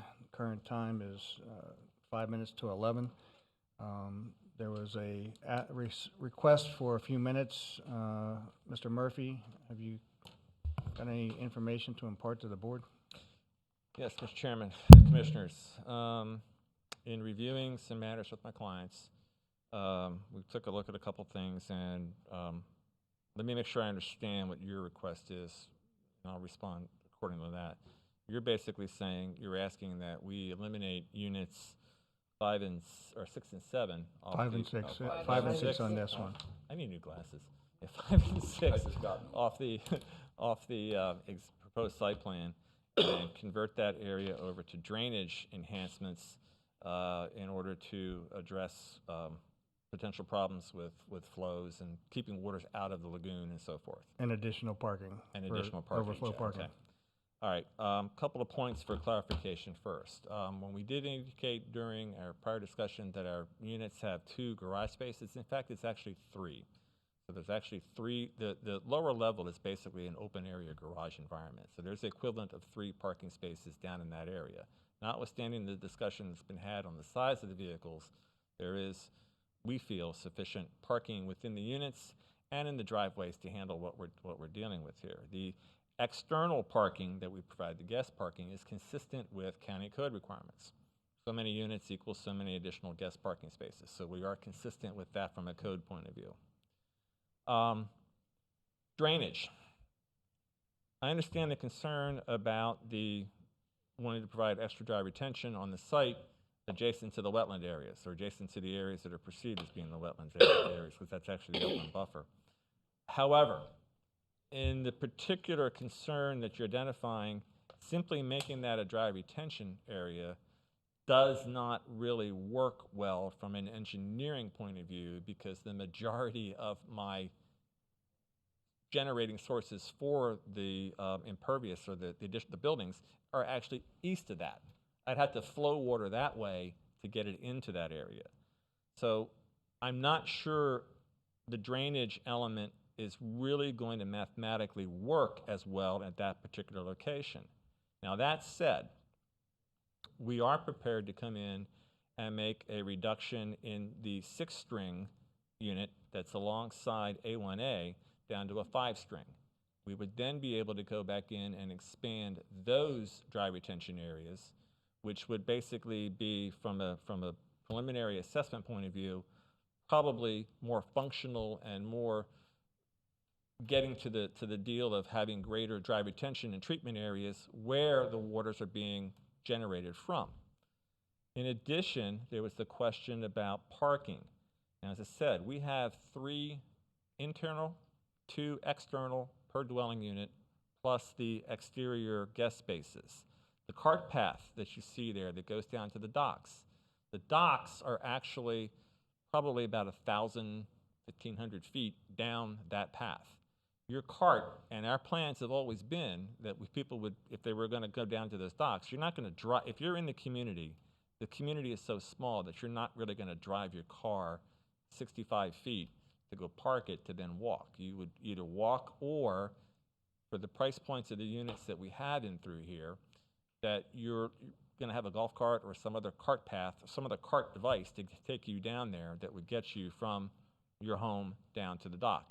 Our dock plans have always included the option to have a small cart parking area. That was in fact included on the original Taylor's Cove concepts years ago, where the same path, the same dock locations, everything was the same, that you would basically drive a cart down there to hit your boat and then go do what you wanted to go and do from there. So we don't really see, and we did look, and I'll tell you, we did look at it in the early concepts redesigns of putting some parking stalls there. I don't see the function or the value in putting any spaces at that particular location that would not have a negative effect on the adjacent residential units, which then gets back to units 5 and 6. The units that we have along the westerly perimeter of the property are our highest value, economic value units. We really cannot eliminate those particular units and not have a deleterious effect on the project as a whole. We can take out, as I mentioned a while ago, one of the units in the 6th string alongside A1A. We can then increase our dry retention probably by about 3,000 square feet, give or take a few feet. And that we can, if we really believe, and I'm not sure that I agree with the assessment, that there is a deficit of guest parking opportunity, we can add a space or so over in that particular area, again, where the homes are, where the dominant number of units are. So all of that is, I really can't get rid of 5 and 6. I can drop one out of the 6 alongside A1A. We believe that the parking is sufficient, it's consistent with code, and that the carts that most people will we expect to have, because there's only 11 slips down there, so they'll be able to run their golf carts or whatever down to that particular part of the world and proceed from there. The other conditions of approval that were in the document, I believe we can come in and address and, go from there. I mean, Mr. Murphy, where your argument kind of falls a little bit is that you're adding another vehicle, whether it be a golf cart, which could be the size of a smart car, to the element. You're saying that they have 3 spaces opportunity. So if you're going to add a golf cart to that, there pretty much goes your 3rd spot. So, I'm kind of missing that logic. And I don't want to be debating here with you, but it's like the same. Well, you want to get to an answer, don't you? So I'm trying to help you. I know, I'm trying to get an answer. Okay. Yeah, and you know the answer I want. I know. The other part of it is we get into the reality of what's going to be who the buyer is on these. Okay, and our experiences have been they're not typically going to have 4 or 5 cars here. They're best going to have 2, best, and their cart. Our marketing information, our development, I can go up and down the island and go and look at all the other multifamily and townhome developments and show what's out there. You don't have typically, in the very rare instance, you'll have more than 2 cars. In the very, very rare instance, most of them are going to be 1. Some will be 2. A percentage will be 2. We more than cover that. The internal dimensions inside of the lower level of the units are adequate to handle 3 standard size vehicles. Standard size, we're talking, Mercedes, BMWs, Hondas, whatever you want to put in there. Okay, those kind of things. SUVs are in that category. Are they going to handle a large truck, a large pickup truck? We've already resolved that. Yeah, from up that here. we're not gonna get. That's a declaration on bylaws. Right. Yeah. But I mean, I guess the point is we're prepared to make a reduction in our development density. We cannot come in and take it off of what we think is the most valuable units in our project. We are prepared to expand our dry retention to provide enhanced stormwater, and we think, and by raising the land, we think we've actually enhanced the stormwater opportunity containments here as opposed to simply building a grade. And we would respectfully request that y'all approve our adjustment and allow this project to proceed forward. I have a question for Mr. Mitchell. On the units you said you would take one out, are you talking from 25 to 30? Yeah, some in the string that's tagged up here. Hang on one second. Okay. building 14 to 19 and the string 14 to 19, which would be the sixth string coming down right off the entry road. Yes. We would probably take out one of the interior units, make that a 5-string, and then the equivalent area would be converted over to dry retention. That's where you alluded to the 3,000 Yeah, square. and that's a rough number. So, but I it's, won't hold you to that. Yeah, but it's okay. basically whatever that equivalent area is, driveway, patio, building, would be converted into a retention area or expansion of the existing. Thank you. So I understand the thought process that the 6, 7, 8, 9, 10, 11, 12 units that face the preserve will be more valuable because you're going to be looking at mangroves and preserve. And you also said earlier is that your drainage does not drain to the west, but it drains to the east. Yes. So your drainage to the east, I'm going to offer 2 suggestions. One is 11 and 12 be made as part of the drainage project, or 19 and 20, which shows that you already have the open space and the drainage right there along the pathway. US 1, A1A, which will provide for that additional storage or stormwater management. You have the open space, and then you show where the swell goes from north to south with an intake about halfway in between the 19 and 20 units. Yeah, there's actually, it's not shown on this particular plan, but there's actually a drainage pipe that runs in there that collects the water out of dry retention and carries it over towards the other detention pond. So you just found a nice answer that helps you with your drainage to move it to the east and gives you more space to hold water. It's already there. Instead of going to the west. Well, I still got to get this tried. And you keep the 2 properties that are at 6 and 5. I can drop the 1. Dropping the 1 unit will increase the dry retention area. What I believe in a non-engineering perspective, I believe it'll increase it sufficiently and significantly. Taking 2 units out, converting the 5 to a 4 and the 6, if we were to take the 6 string and drop that to a 5 and convert the 5 string to a 4 string, that has a negative effect on the economics. Again, and that's part of the thing that we're dealing with. Okay, the plan that was there in 2006, 2007 dealt with economic conditions of 2006, 2007. We're in 2020. In 2006 and 2007, we were in an economic boom and a building boom, and people were coming left and right to this county to build at whatever cost. And so it's a different animal today, but nonetheless.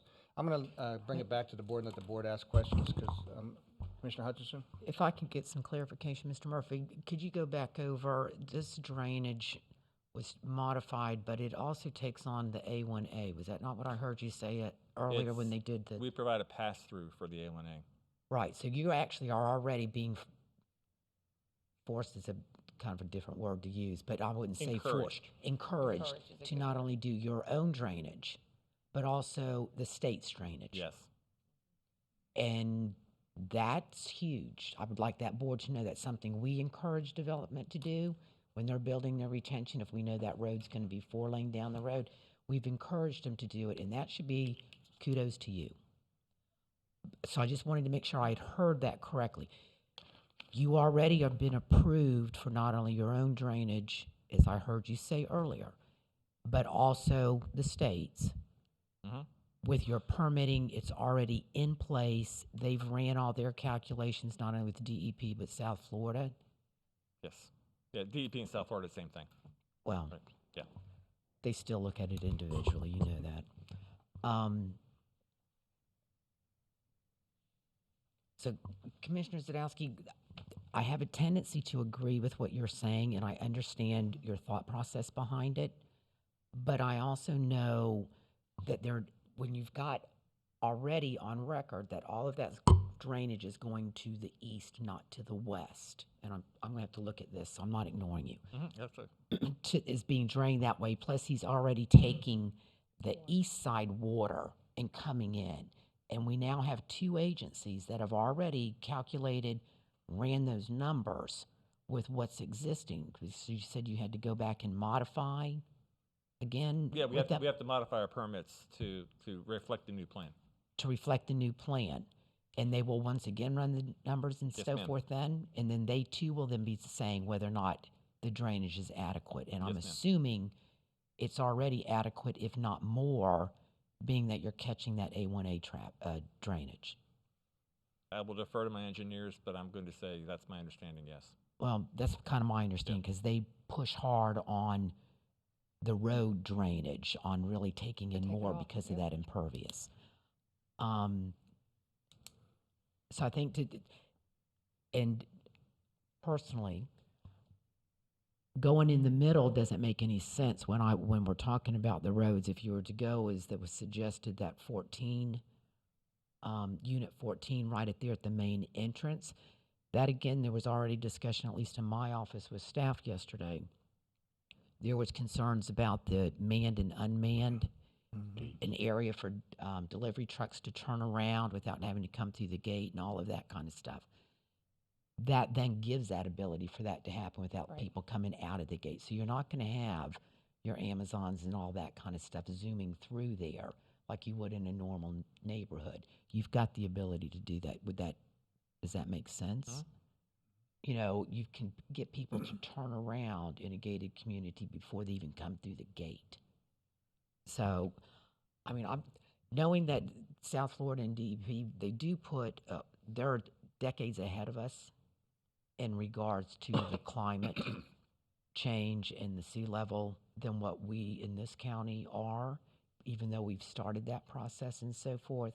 So I'm comfortable with leaning on them a little bit, especially in light of knowing for a fact that A1A is already hitting them and they're taking on that drainage with nothing asked. Did I hear you say that 14 to remove 14 to add the turnaround option? Well, I think that was the suggestion by the applicant. They would be willing to go to 14, and to me that makes more sense than what your suggestion of going and splitting 19 and 20, the two. I guess that's an egress. Yeah, it's open area through space. there. It's the space between 19 yeah, and the 20 space is just between- the building separation. What would happen is, and this is just a real quick analysis, if we dropped a unit out of the sixth string, the northern sixth string, that green space between the two buildings would expand by X. And X being whatever the width is of that particular dimension, or if we shift it down a little bit, but there will be a corresponding increase in green space for whatever the width of that particular unit is, but 25, 27 feet. But that'll add for the opportunity, because I had definitely forgotten about the turnaround scenario. I started that conversation with the fire district question, so that might be a concession that I could move to. Any other questions from the board? I just have a comment. I agree. So thank you the applicant. I know that this is a difficult process, but I appreciate y'all getting there with us because Commissioner Hutchinson, agree. My concern was also that gate turnaround. So shifting a little bit down is going to give the fire department the room to go through there. You're increasing the green space, and I agree that the Western Lands is your prime real estate, and we want this development to succeed and be successful. So I just want to thank you and the applicant actually for coming to the table and having this conversation because I think we've gotten there. I Commissioner agree. Mitchell? I think you're going to get 3,000 more feet of retention. You're going to have a better turnaround for safety, which is the number one priority as an elected official, is to make sure our citizens are safe and that the fire trucks can get in. And it's called giving to give to get, and I think this is a good example of it here. So thank you. Any other comments from the board? Okay, we'll bring it back to the board. Thank you, Mr. Murphy, for your conversations and information. Ms. Grubbs, do you have any final information? I do have one question. You said something earlier about beach access, erosion and beach access. Sorry, I need to. So, we have a challenge with renourishing our beaches. I don't see an area where there's beach access. So help me with, I don't see the picture, or can you help me with that statement? There is a recorded beach access over just northeast of the site, approximate, it's abutting. Can you speak up a little louder? I'm sorry. Yeah. I'm just, Sorry. I think the microphone's too low. Go ahead. There is Sorry, it's so touchy. There is a recorded beach access easement running along here. However, it appears to be the condo's landscape buffer at the time.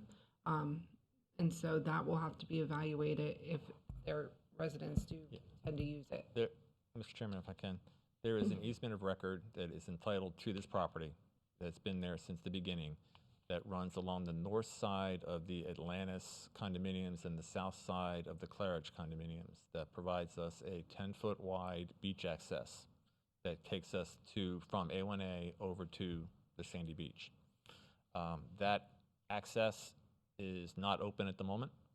We have the rights to go, by the virtue of the easement documents, we have the rights to establish that and open that, and we will approach that through contact and coordination with the various condominiums and run it through whatever process it runs from there. Okay. The reason why I ask, and Josh I see is in the audience, and I don't want to throw him under a bus, but from the standpoint, we're trying to achieve support from the Army Corps of Engineers to approve our beach renourishment program with perpetual easements.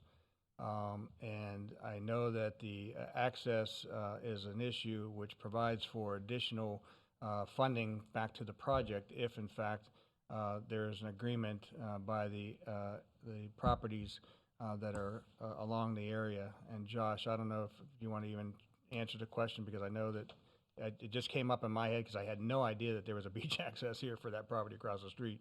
So I did not read that in the documentation. Maybe I missed it. But since we're trying so hard to find ways to create the funding sources to help the citizens with their private beaches and their dunes with this project, and we're trying to find every possible answer to get that additional funding. Josh? Yes, Commissioners, Zadowski, members of the board. I think at some point in time we were approached by the applicant about potentially helping us with those. I think location was the biggest issue for those additional public beach access to increase federal participation. They have to be in the right spot. I don't think this one was. I think this was in an inferior spot, did not provide us with the benefits that we needed. We'll certainly circle back and take a look at it. But as the applicant stated, I think it's unimproved. I think it's deeded to that particular community, and I don't think they can impart the access rights to us because it's only to that community. So we've looked at it before. I think we'll circle back just to confirm, but I do not believe it's in the right location. I do also want to make one clarification. That additional public beach access was an effort to get from A1A corridor to the beach to increase federal participation. That's separate and distinct from the perpetual construction easements that run parallel to the beach behind the condominiums. That effort has started. We've sent roughly 2/3 or maybe 3/4 of those perpetual easement documents to the actual community. The remaining portion will go today. So we will be looking to coordinate with owners of those particular easements. So just for the record, if anyone's watching, that effort is underway, and we look to make good headway and attain those easements prior to February 1st, so that we're on our way to that Federal Beach project in the fall of this next coming year. And I understand the access and its location, but I don't want to leave it without some, this is a place where we can condition this so that that access can be utilized somehow, some way. And so I don't know if it can be at the north side or south side of one of those properties that makes it more appealing to the property owners that are condos across or in between where the easement is. So I don't know if and maybe I look to my attorney, from a condition standpoint, just leaving it on the table that there will be a willing partner in the beach access, and because that exists, I'd like to make sure that we have an opportunity of negotiating or using it for negotiating purposes for the access somehow. I don't know, again, I don't have the properties in front of me to see. Mr. Chair, and I don't either, but I'm liking your thought process. However, we need to remember on those access points, one of the issues with, and I heard you say it was 10 foot wide, that came into play was parking. They had to have parking. That's why it was ranked Yeah, so and very I think- low. That area, for the if you were going to do allow public through there, and we failed miserably in getting help from any of the condos. Yeah, So no, I the would be parking leery of, because if it's only 10 foot, I can guarantee you there's no parking spot for public anywhere near there. So I would rather look at the perpetual easement in regards to erosion improvements or those times before I would going into the other one. So are you suggesting that we get approval today for the perpetual easement to be a part of that future? I think it's a little more complicated than that. As I suggested, I think the rights to have that ingress egress lies with the actual property owner, and they basically provided that option to the property to the west side of A1A.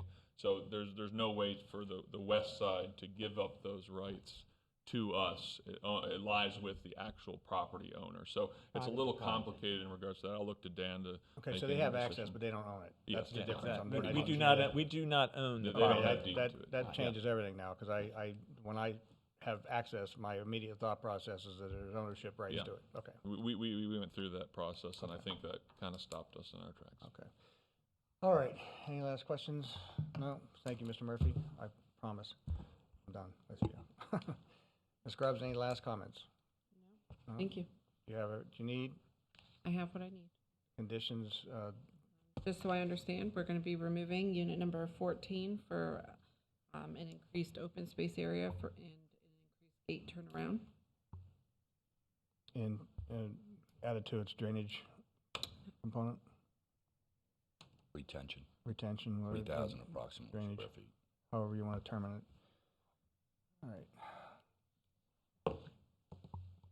I am open for a motion. Do we need to close the public hearing? Yeah, I guess we can. Yeah, any final comments on public hearing? Seeing the movement, bring it back to the board. Thank you. Mr. Chair, move approval. We have a motion to approve with the conditions. Is that what I heard you say?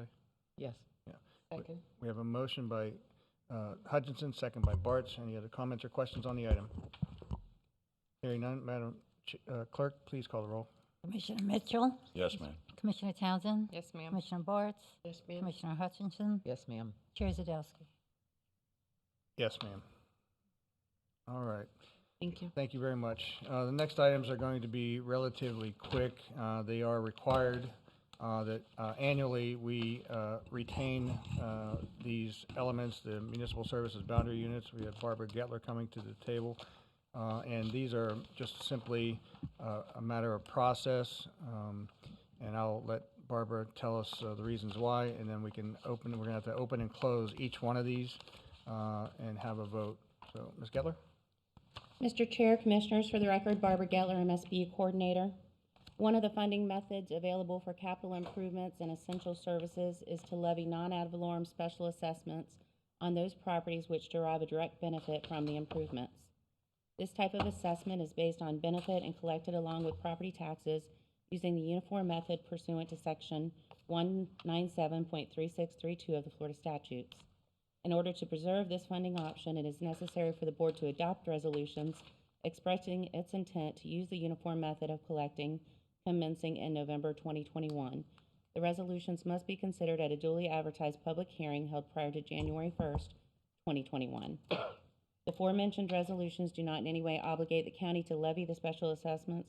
Rather, they simply satisfy the legal requirement, preserving the county's options to use the uniform method of collection if a special assessment is levied. Because these are public hearings, it is necessary to open and close each of the 15 items separately. Staff recommends board adoption of the notice of intent resolutions and authorization of the chair to sign documents as approved by the county attorney. Great. Thank you very much. First item is the Canoe Creek MSBU. This is a public hearing. Anyone wishing to address this item? Seeing the movement, come back to the board. Take a Move motion. approval. We have a motion to approve by Townsend, second by Hutchinson. Please call the roll. Commissioner Bartz? Yes, ma'am. Commissioner Mitchell? Yes, ma'am. Commissioner Hutchinson? Yes, ma'am. Commissioner Townsend? Yes, ma'am. Chair Zadowski? Yes, ma'am. Next item is the Hatcher MSBU. Is anyone here to, it's a public hearing, anyone wishing to address this item? Seeing no movement, we'll come back to the board. Motion to approve. We have a motion by Mitchell, Second. second by Townsend. Please call the roll. Commissioner Bartz? Yes, ma'am. Commissioner Hutchinson? Yes, ma'am. Commissioner Townsend? Yes, ma'am. Commissioner Mitchell? Yes, ma'am. Chair Zadowski. Yes, ma'am.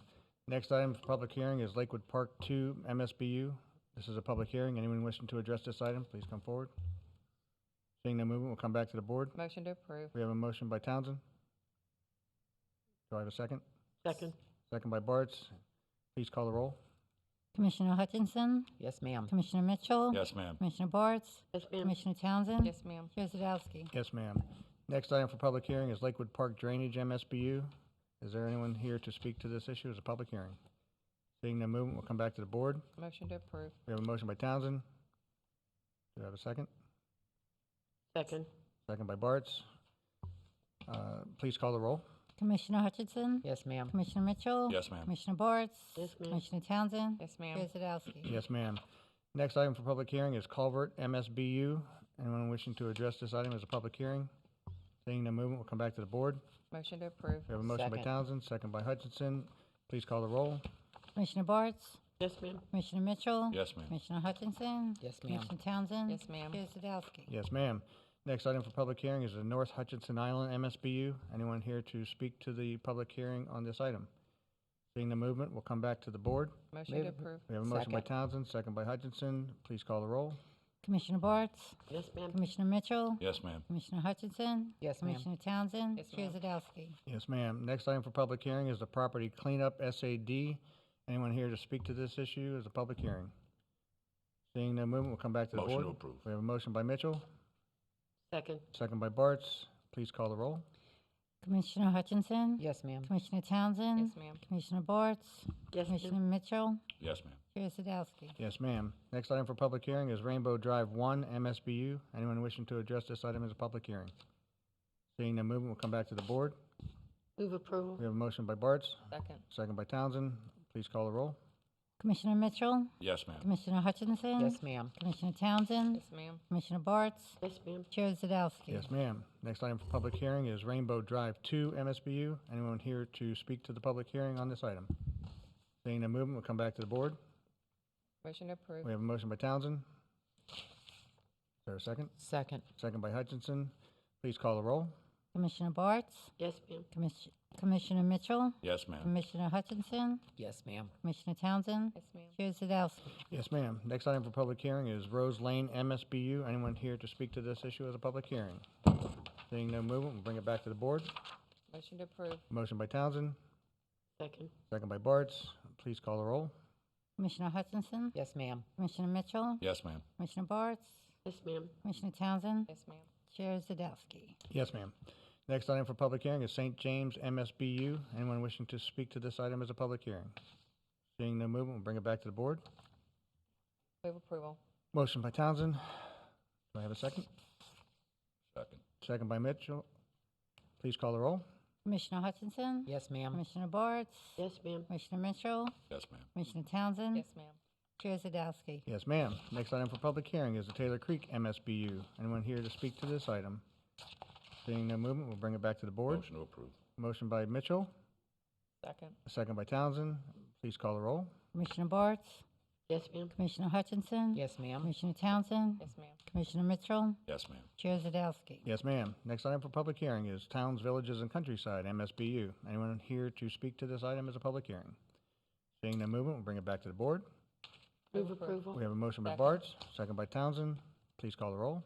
Commissioner Hutchinson? Yes, ma'am. Commissioner Mitchell? Yes, ma'am. Commissioner Townsend? Yes, ma'am. Commissioner Bartz? Yes, ma'am. Chair Zadowski. Yes, ma'am. Next item for public hearing is Treasure Coast Air Park MSBU. Anyone here to speak to this item as a public hearing? I guess he's not coming for that. All right. We'll bring it back to the board. Move approval. We have a- Second. We have a motion for Hutchinson, second by Townsend. Please call the roll.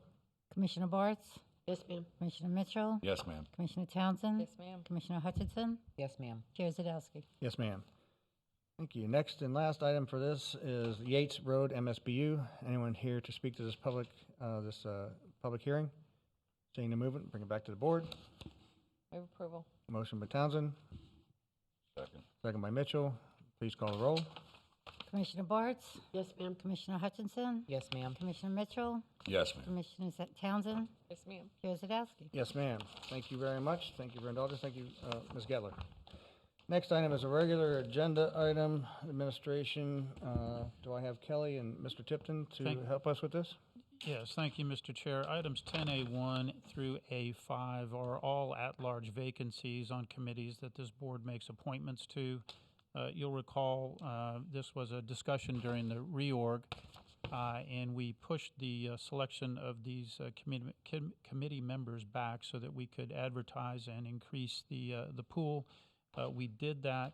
We had, just quickly, 15 applications were on file already. When we advertised in October, we received another 35 new applications. The post-reorg advertisement brought in 14 new applications. So although not everyone is qualified for all the different roles, we did have a total of 64 for possible consideration. The first item, 10A1, is an appointment to the Early Learning Coalition. This is an at-large member vacancy, as I mentioned. There are currently 9 applicants for this position, and we received one additional one late yesterday afternoon.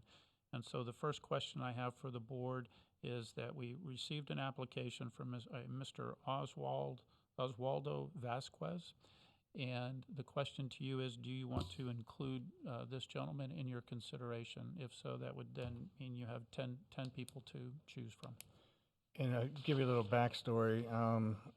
As we discussed back in the reorg, we had a lot of open vacancies, and we were trying to encourage people to get involved.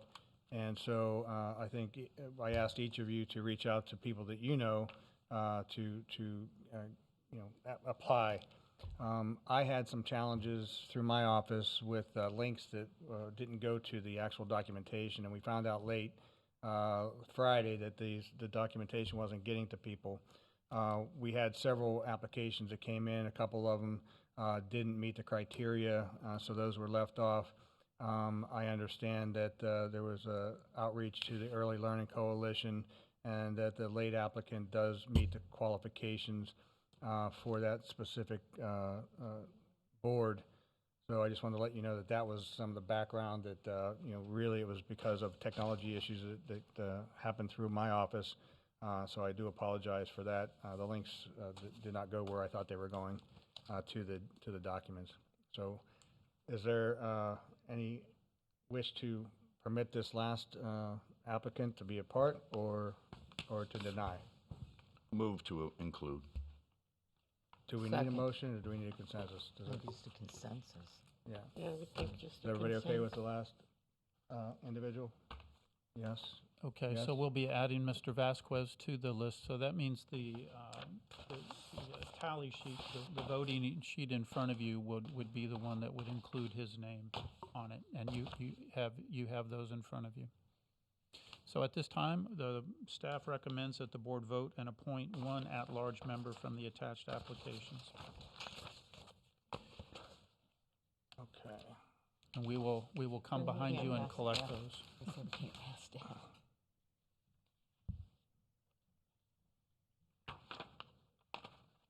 Well, what is today? 15? All day. Today is the 15th December.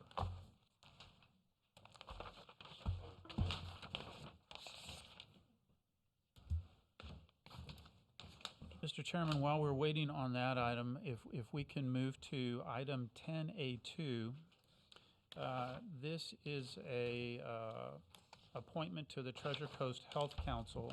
There's one at-large member vacancy, and in this for this committee, there were no additional qualified applications, so we only have one applicant here that is qualified, and it happens to be Teresa Bramble, and she is currently serving and would like to seek reappointment.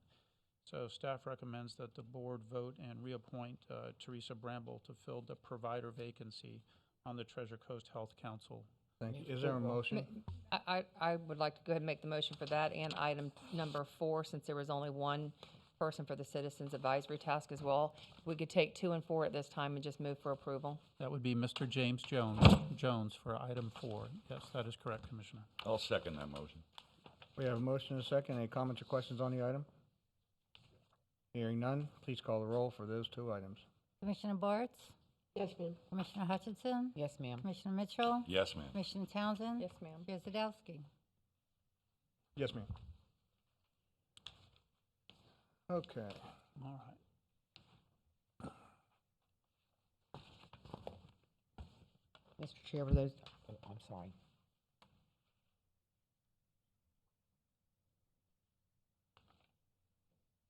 All right, so for the Early Learning Coalition Board, Commissioner Sadowski voted for Mr. Vasquez. Commissioner Mitchell voted for Mr. Vasquez. Commissioner Bartz voted for Mr. Dwyer. Commissioner Hutchinson voted for Ms. Helse. And Commissioner Townsend voted for Mr. Hawkins. And so Mr. Vasquez has 2 votes, and the remainders have just 1. So it would appear that Mr. Vasquez would be the choice. Okay. Moving on to the Value Adjustment Board. The appointment to the Value Adjustment Board, we have a resignation of Terry Ann Paula. We have 6 applications that were submitted for consideration.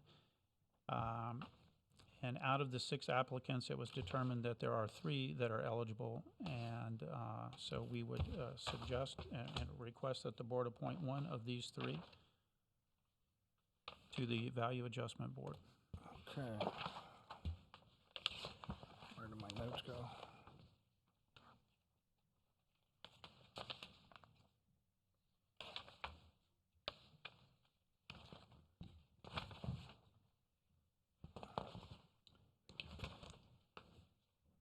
Sorry, I misplaced my notes.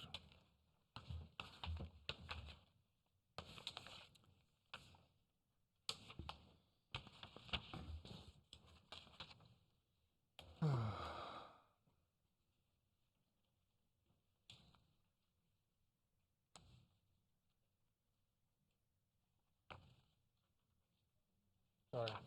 I placed my notes on my book here.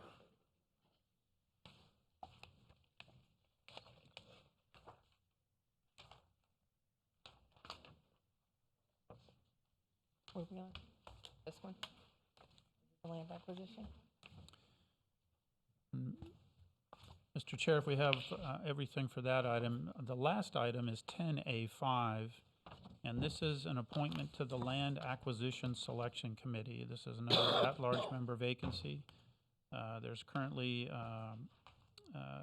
the vacancy is that has a requirement that they're a scientist appointee. We have 2 candidates that qualify for that, and both are attached for your consideration. Staff recommends that the board appoint 1 member to this committee.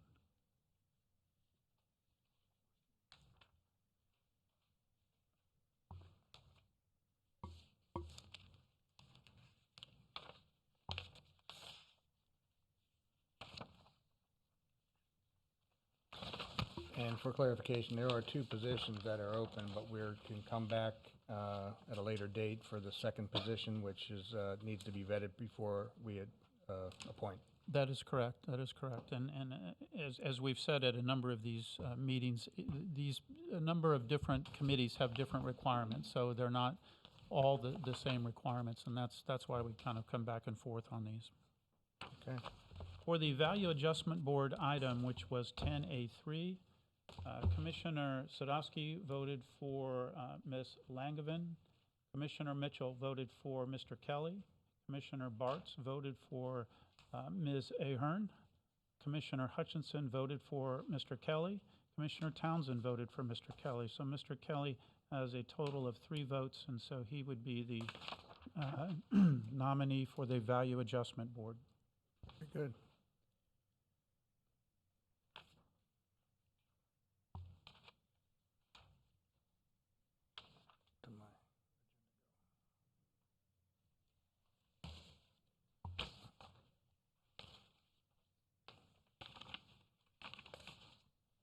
For the Land Acquisition Selection Committee, Commissioners Sadowski, Mitchell, Bartz, and Hutchinson voted for Ms. Jordan, and Commissioner Townsend voted for Mr. Sellers. So Ms. Jordan will be the new member of the Land Acquisition Selection Committee. Okay, thank you very much, and we are moving right along. Thank you, Kelly, thank you, Katie, thank you, Mr. Tipton. I know that was a lot of work, and we appreciate the citizens who applied, and government only works when our citizens are involved, and we're greatly appreciative of their efforts and their participation. Next item will be item B, County Attorney, ratification of Public Safety Director's Declaration of Emergency extensions. Mr. McIntyre. Thank you, Mr. Chairman. The item 1 is a ratification of the Public Safety Director's Declaration of Emergency Extensions for Hurricane Isaias. Item 2 is a ratification of the Director's Declaration of Emergency Extension for the COVID-19. These are items that we have, we try to do at least once a month and have the board weigh in and make sure you're comfortable. Staff recommends approval. Any comments or questions of this item? Move approval. We have a motion by Hutchinson. Second. Second by Bartz. Any comments or questions on the item?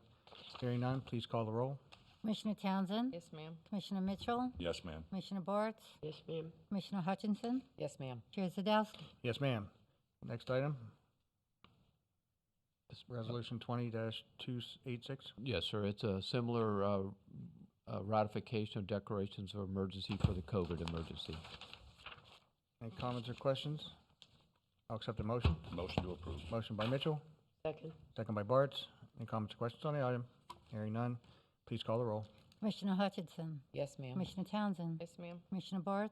Yes, ma'am. Commissioner Mitchell? Yes, ma'am. Chair Zadowski? Yes, ma'am. Next item is 10C1, which was pulled prior to the meeting. Following item is 10D1. This is, oh, hi Leslie, where'd you sneak in? This is Planning Development Services, Administrative Approval Discussion. Welcome.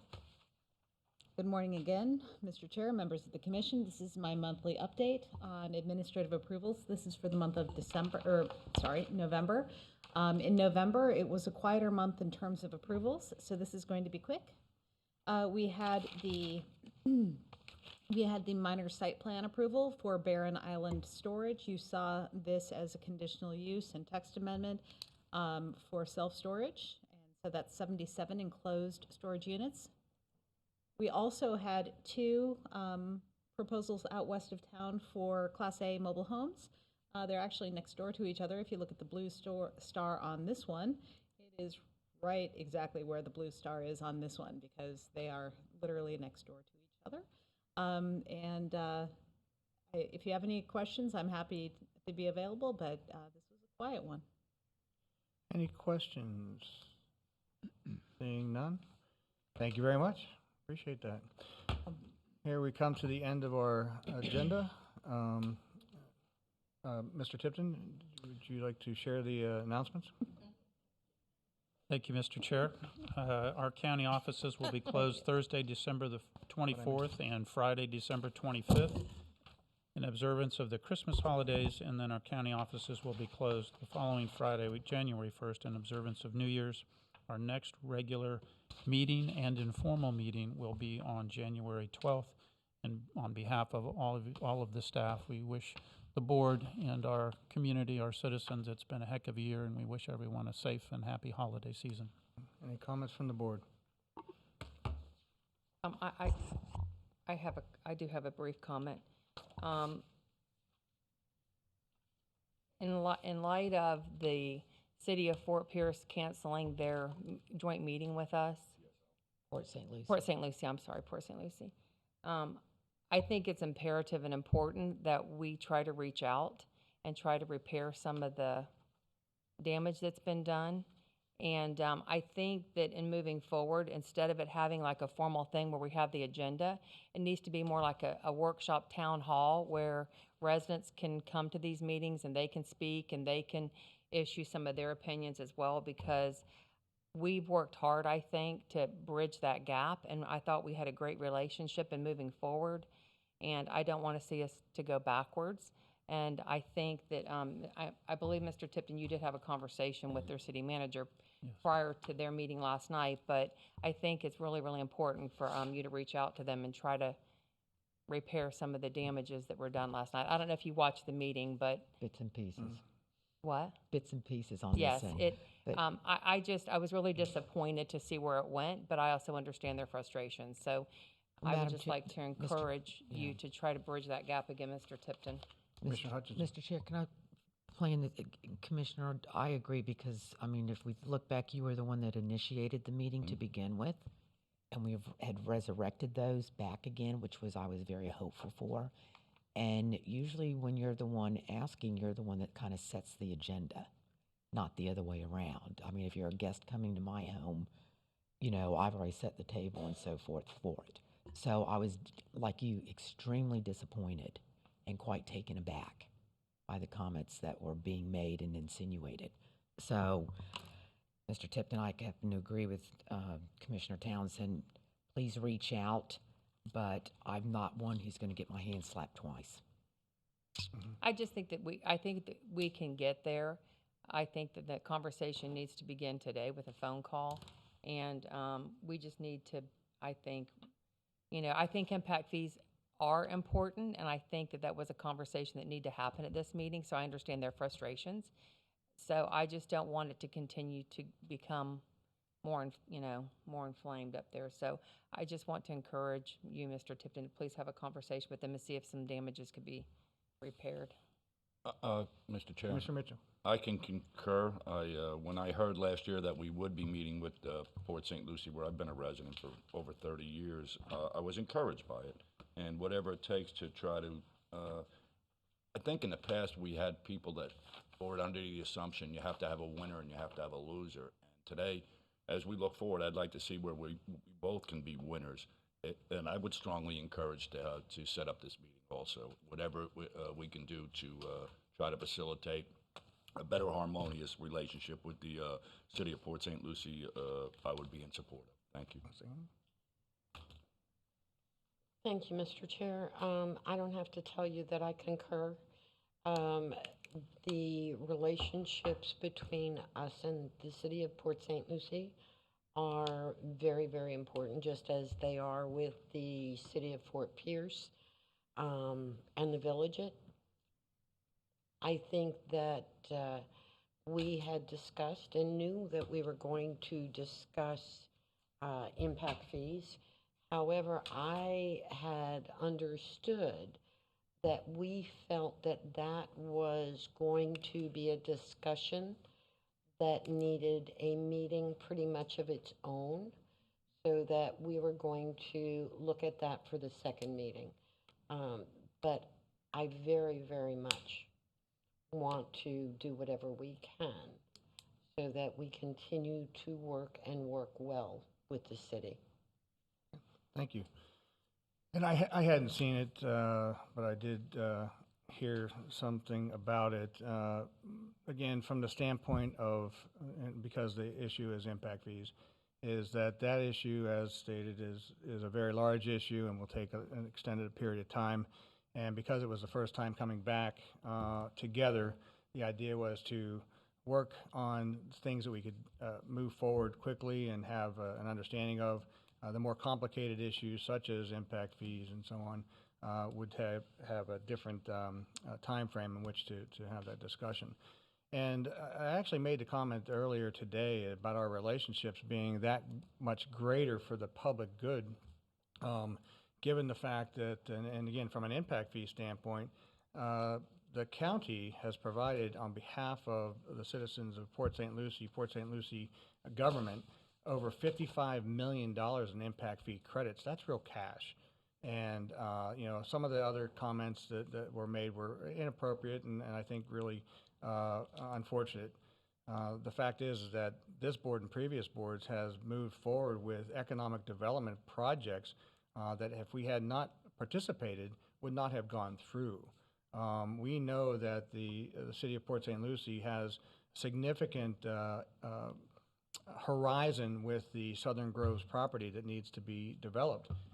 Without the cooperation of the county from an impact fee credit side, without our tax abatement program or job grant incentive, those challenges become much greater. And when you hear comments that are somewhat, well, let's just say you hear comments that are disturbing and somewhat attacking of this board, I'm not sure that that's the best way to go about this. This board and previous boards have been very supportive of Port St. Lucie. Given the fact that we moved forward with a $55 million bond issuance to keep the Mets in Port St. Lucie, and again, from an economic development standpoint, providing the abilities for Port St. Lucie to grow and to actually be able to reach out to the area that is largely the New York metropolitan area where we see a lot of our people coming from to invest. The same thing with South Florida. There's a reason why spring training is on the East Coast. It's because St. Lucie County saved the Mets from leaving, which would have taken the challenge of spring training to even exist on the East Coast, which is an economic driver for all of us. So I think there's a misunderstanding as to how much revenue has been given or taken in the impact fee standpoint. But this county proportion is regional approach. Midway Road benefits the entire county as an evacuation zone and also as a jobs corridor. We just finished some projects in Port St. Lucie that are very important. And you know, the idea of a north-south arterial like Jenkins Road, it's going to be a $200 million build. So for the county to not set aside those impact fees for the future investment is unthinkable. And the only way that we're going to keep the traffic flowing in Port St. Lucie is to provide the roadway structures that are going to give the opportunity for ingress and egress and evacuation if necessary. So these projects are extremely expensive, and so we approach our efforts from a global or a regional standpoint and taking into consideration the entire county. So that being said, I too would suggest that we reach out, and if you'd like, I'd be happy to be part of the conversation to resurrect a future meeting. I think the misunderstanding was we didn't want to talk about impact fees at all. We didn't want to talk about it at this particular meeting. So I think we have a lot of opportunity to continue with our relationship, a positive relationship, and given the fact that we've just approved a significant tax abatement and job grant incentive for one of the largest entities to be placed in, that being the city of Port St. Lucie, shows our commitment to the entire region, but mostly our citizens and Port St. Lucie. That being said, if there are no other comments? I would like to follow up with what. Sure.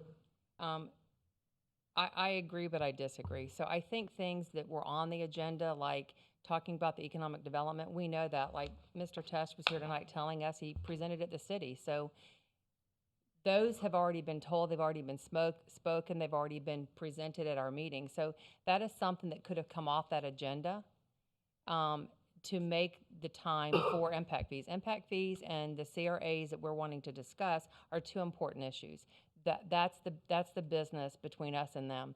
And the city is 3/4 of the growth of this county right now. And I do agree, Chris, that, you know, we have been a good partner in some of the things, and the roadway is important and moving forward in the infrastructure. But I think that, and I agree with you also, Commissioner Hutchinson, that it is our meeting, it should be our agenda, but some of the items that were on our agenda were not imperative to doing business. It was just kind of follow up and wrapping up on things, and the things that we already, like I said, Pete was here today. So in knowing the importance of what it was to have that discussion along with the CRA update, that is something that we could have come to the table and we wouldn't be having this, because as of now, they're canceling their interlocal agreements with the county. Mr. Chair, can I follow up on Sure, that conversation? My understanding their cancellation was as a result of their own budget committee recommendation. It had nothing to do with the meeting. That first, because that was already on the agenda. The agenda that was proposed from this board, they took it upon themselves to make an agenda and send it to us following the request for the meeting. We in turn sent one back that we would, and I disagree with you because the economic development one was not about the FedEx project, which was a great project. I thought it was It was moving forward. No, it was in regards to the Florida Trend articles and moving forward, and it was going to highlight many aspects of Port St. Lucie in there. The second one was the CRAs, which I agree was extremely important, especially in the timing coming up. The third one, as I recall, was in regards to our park MSTU, which we share those funds with them. So they just finished their master plan. We are wrapping up ours, so they were timely. There was also the idea of talking about legislative issues, both at state and federal level, which they don't do the federal, to my knowledge, when I've asked about it. What projects could we line up together? What issues were important to both of us that would benefit everybody, that we could all support and put our names behind, whether they came from Port St. Lucie or the county's aspect of it. And you've got session getting ready to start. So they were timely subjects that were going to be spoken about, but obviously of not much importance. I just want us to reach out to them. And I think we'll do that. You know, again, unfortunately, things get heated, and you know, our goal is to continue to be the steady force in the county. We look after the entire 600 square miles, that which is the county. Our citizens expect us to do the work of the people, and continuing to create an economic opportunity for anybody who wants a job to have a job that pays a livable wage.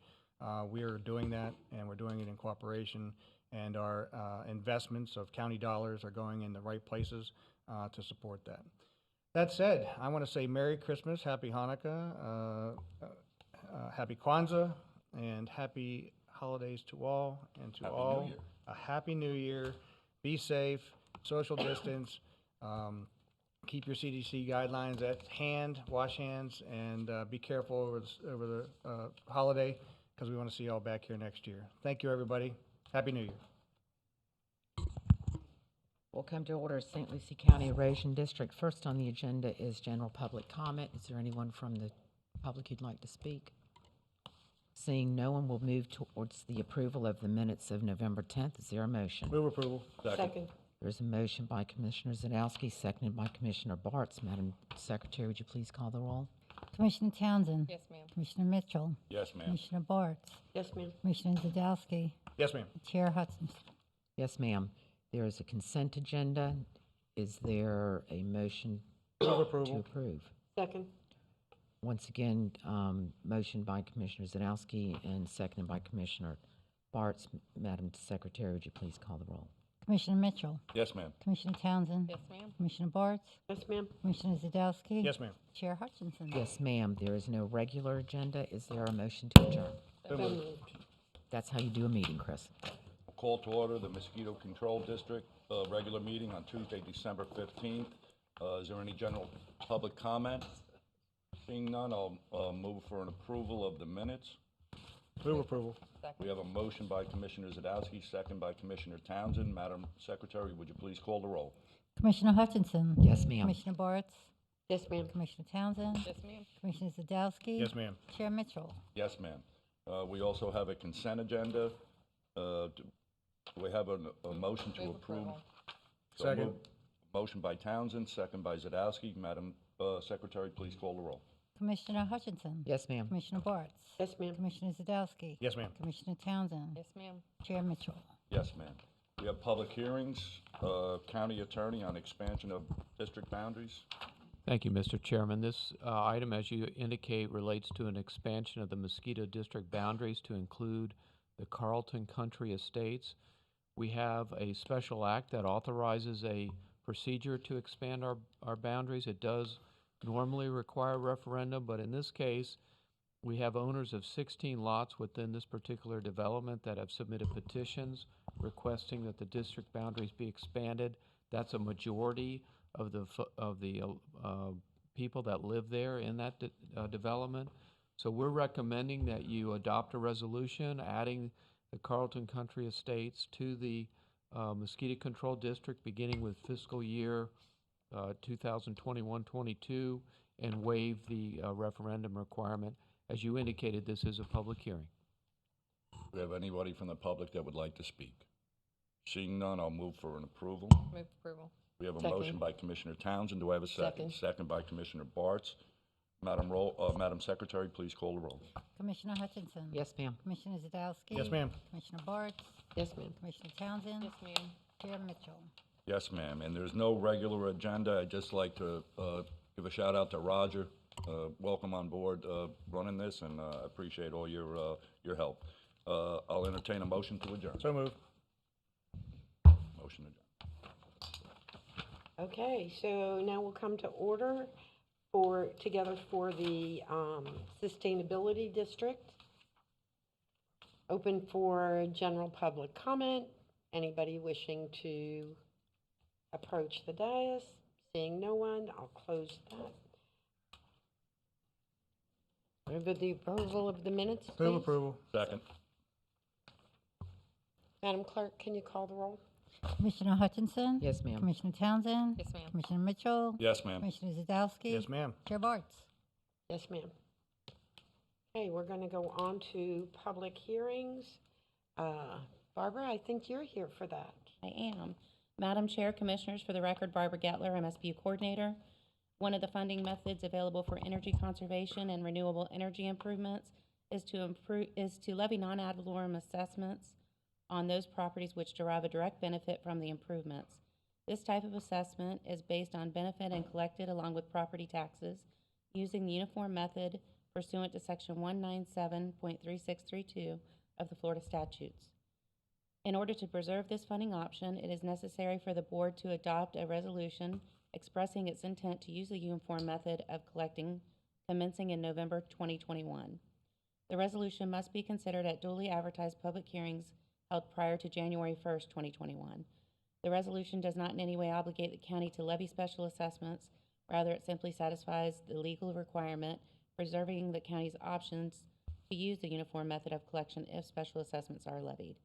Staff recommends board adoption of the Energy MSBU Notice of Intent Resolution and authorization for the chair to sign documents as approved by the county attorney.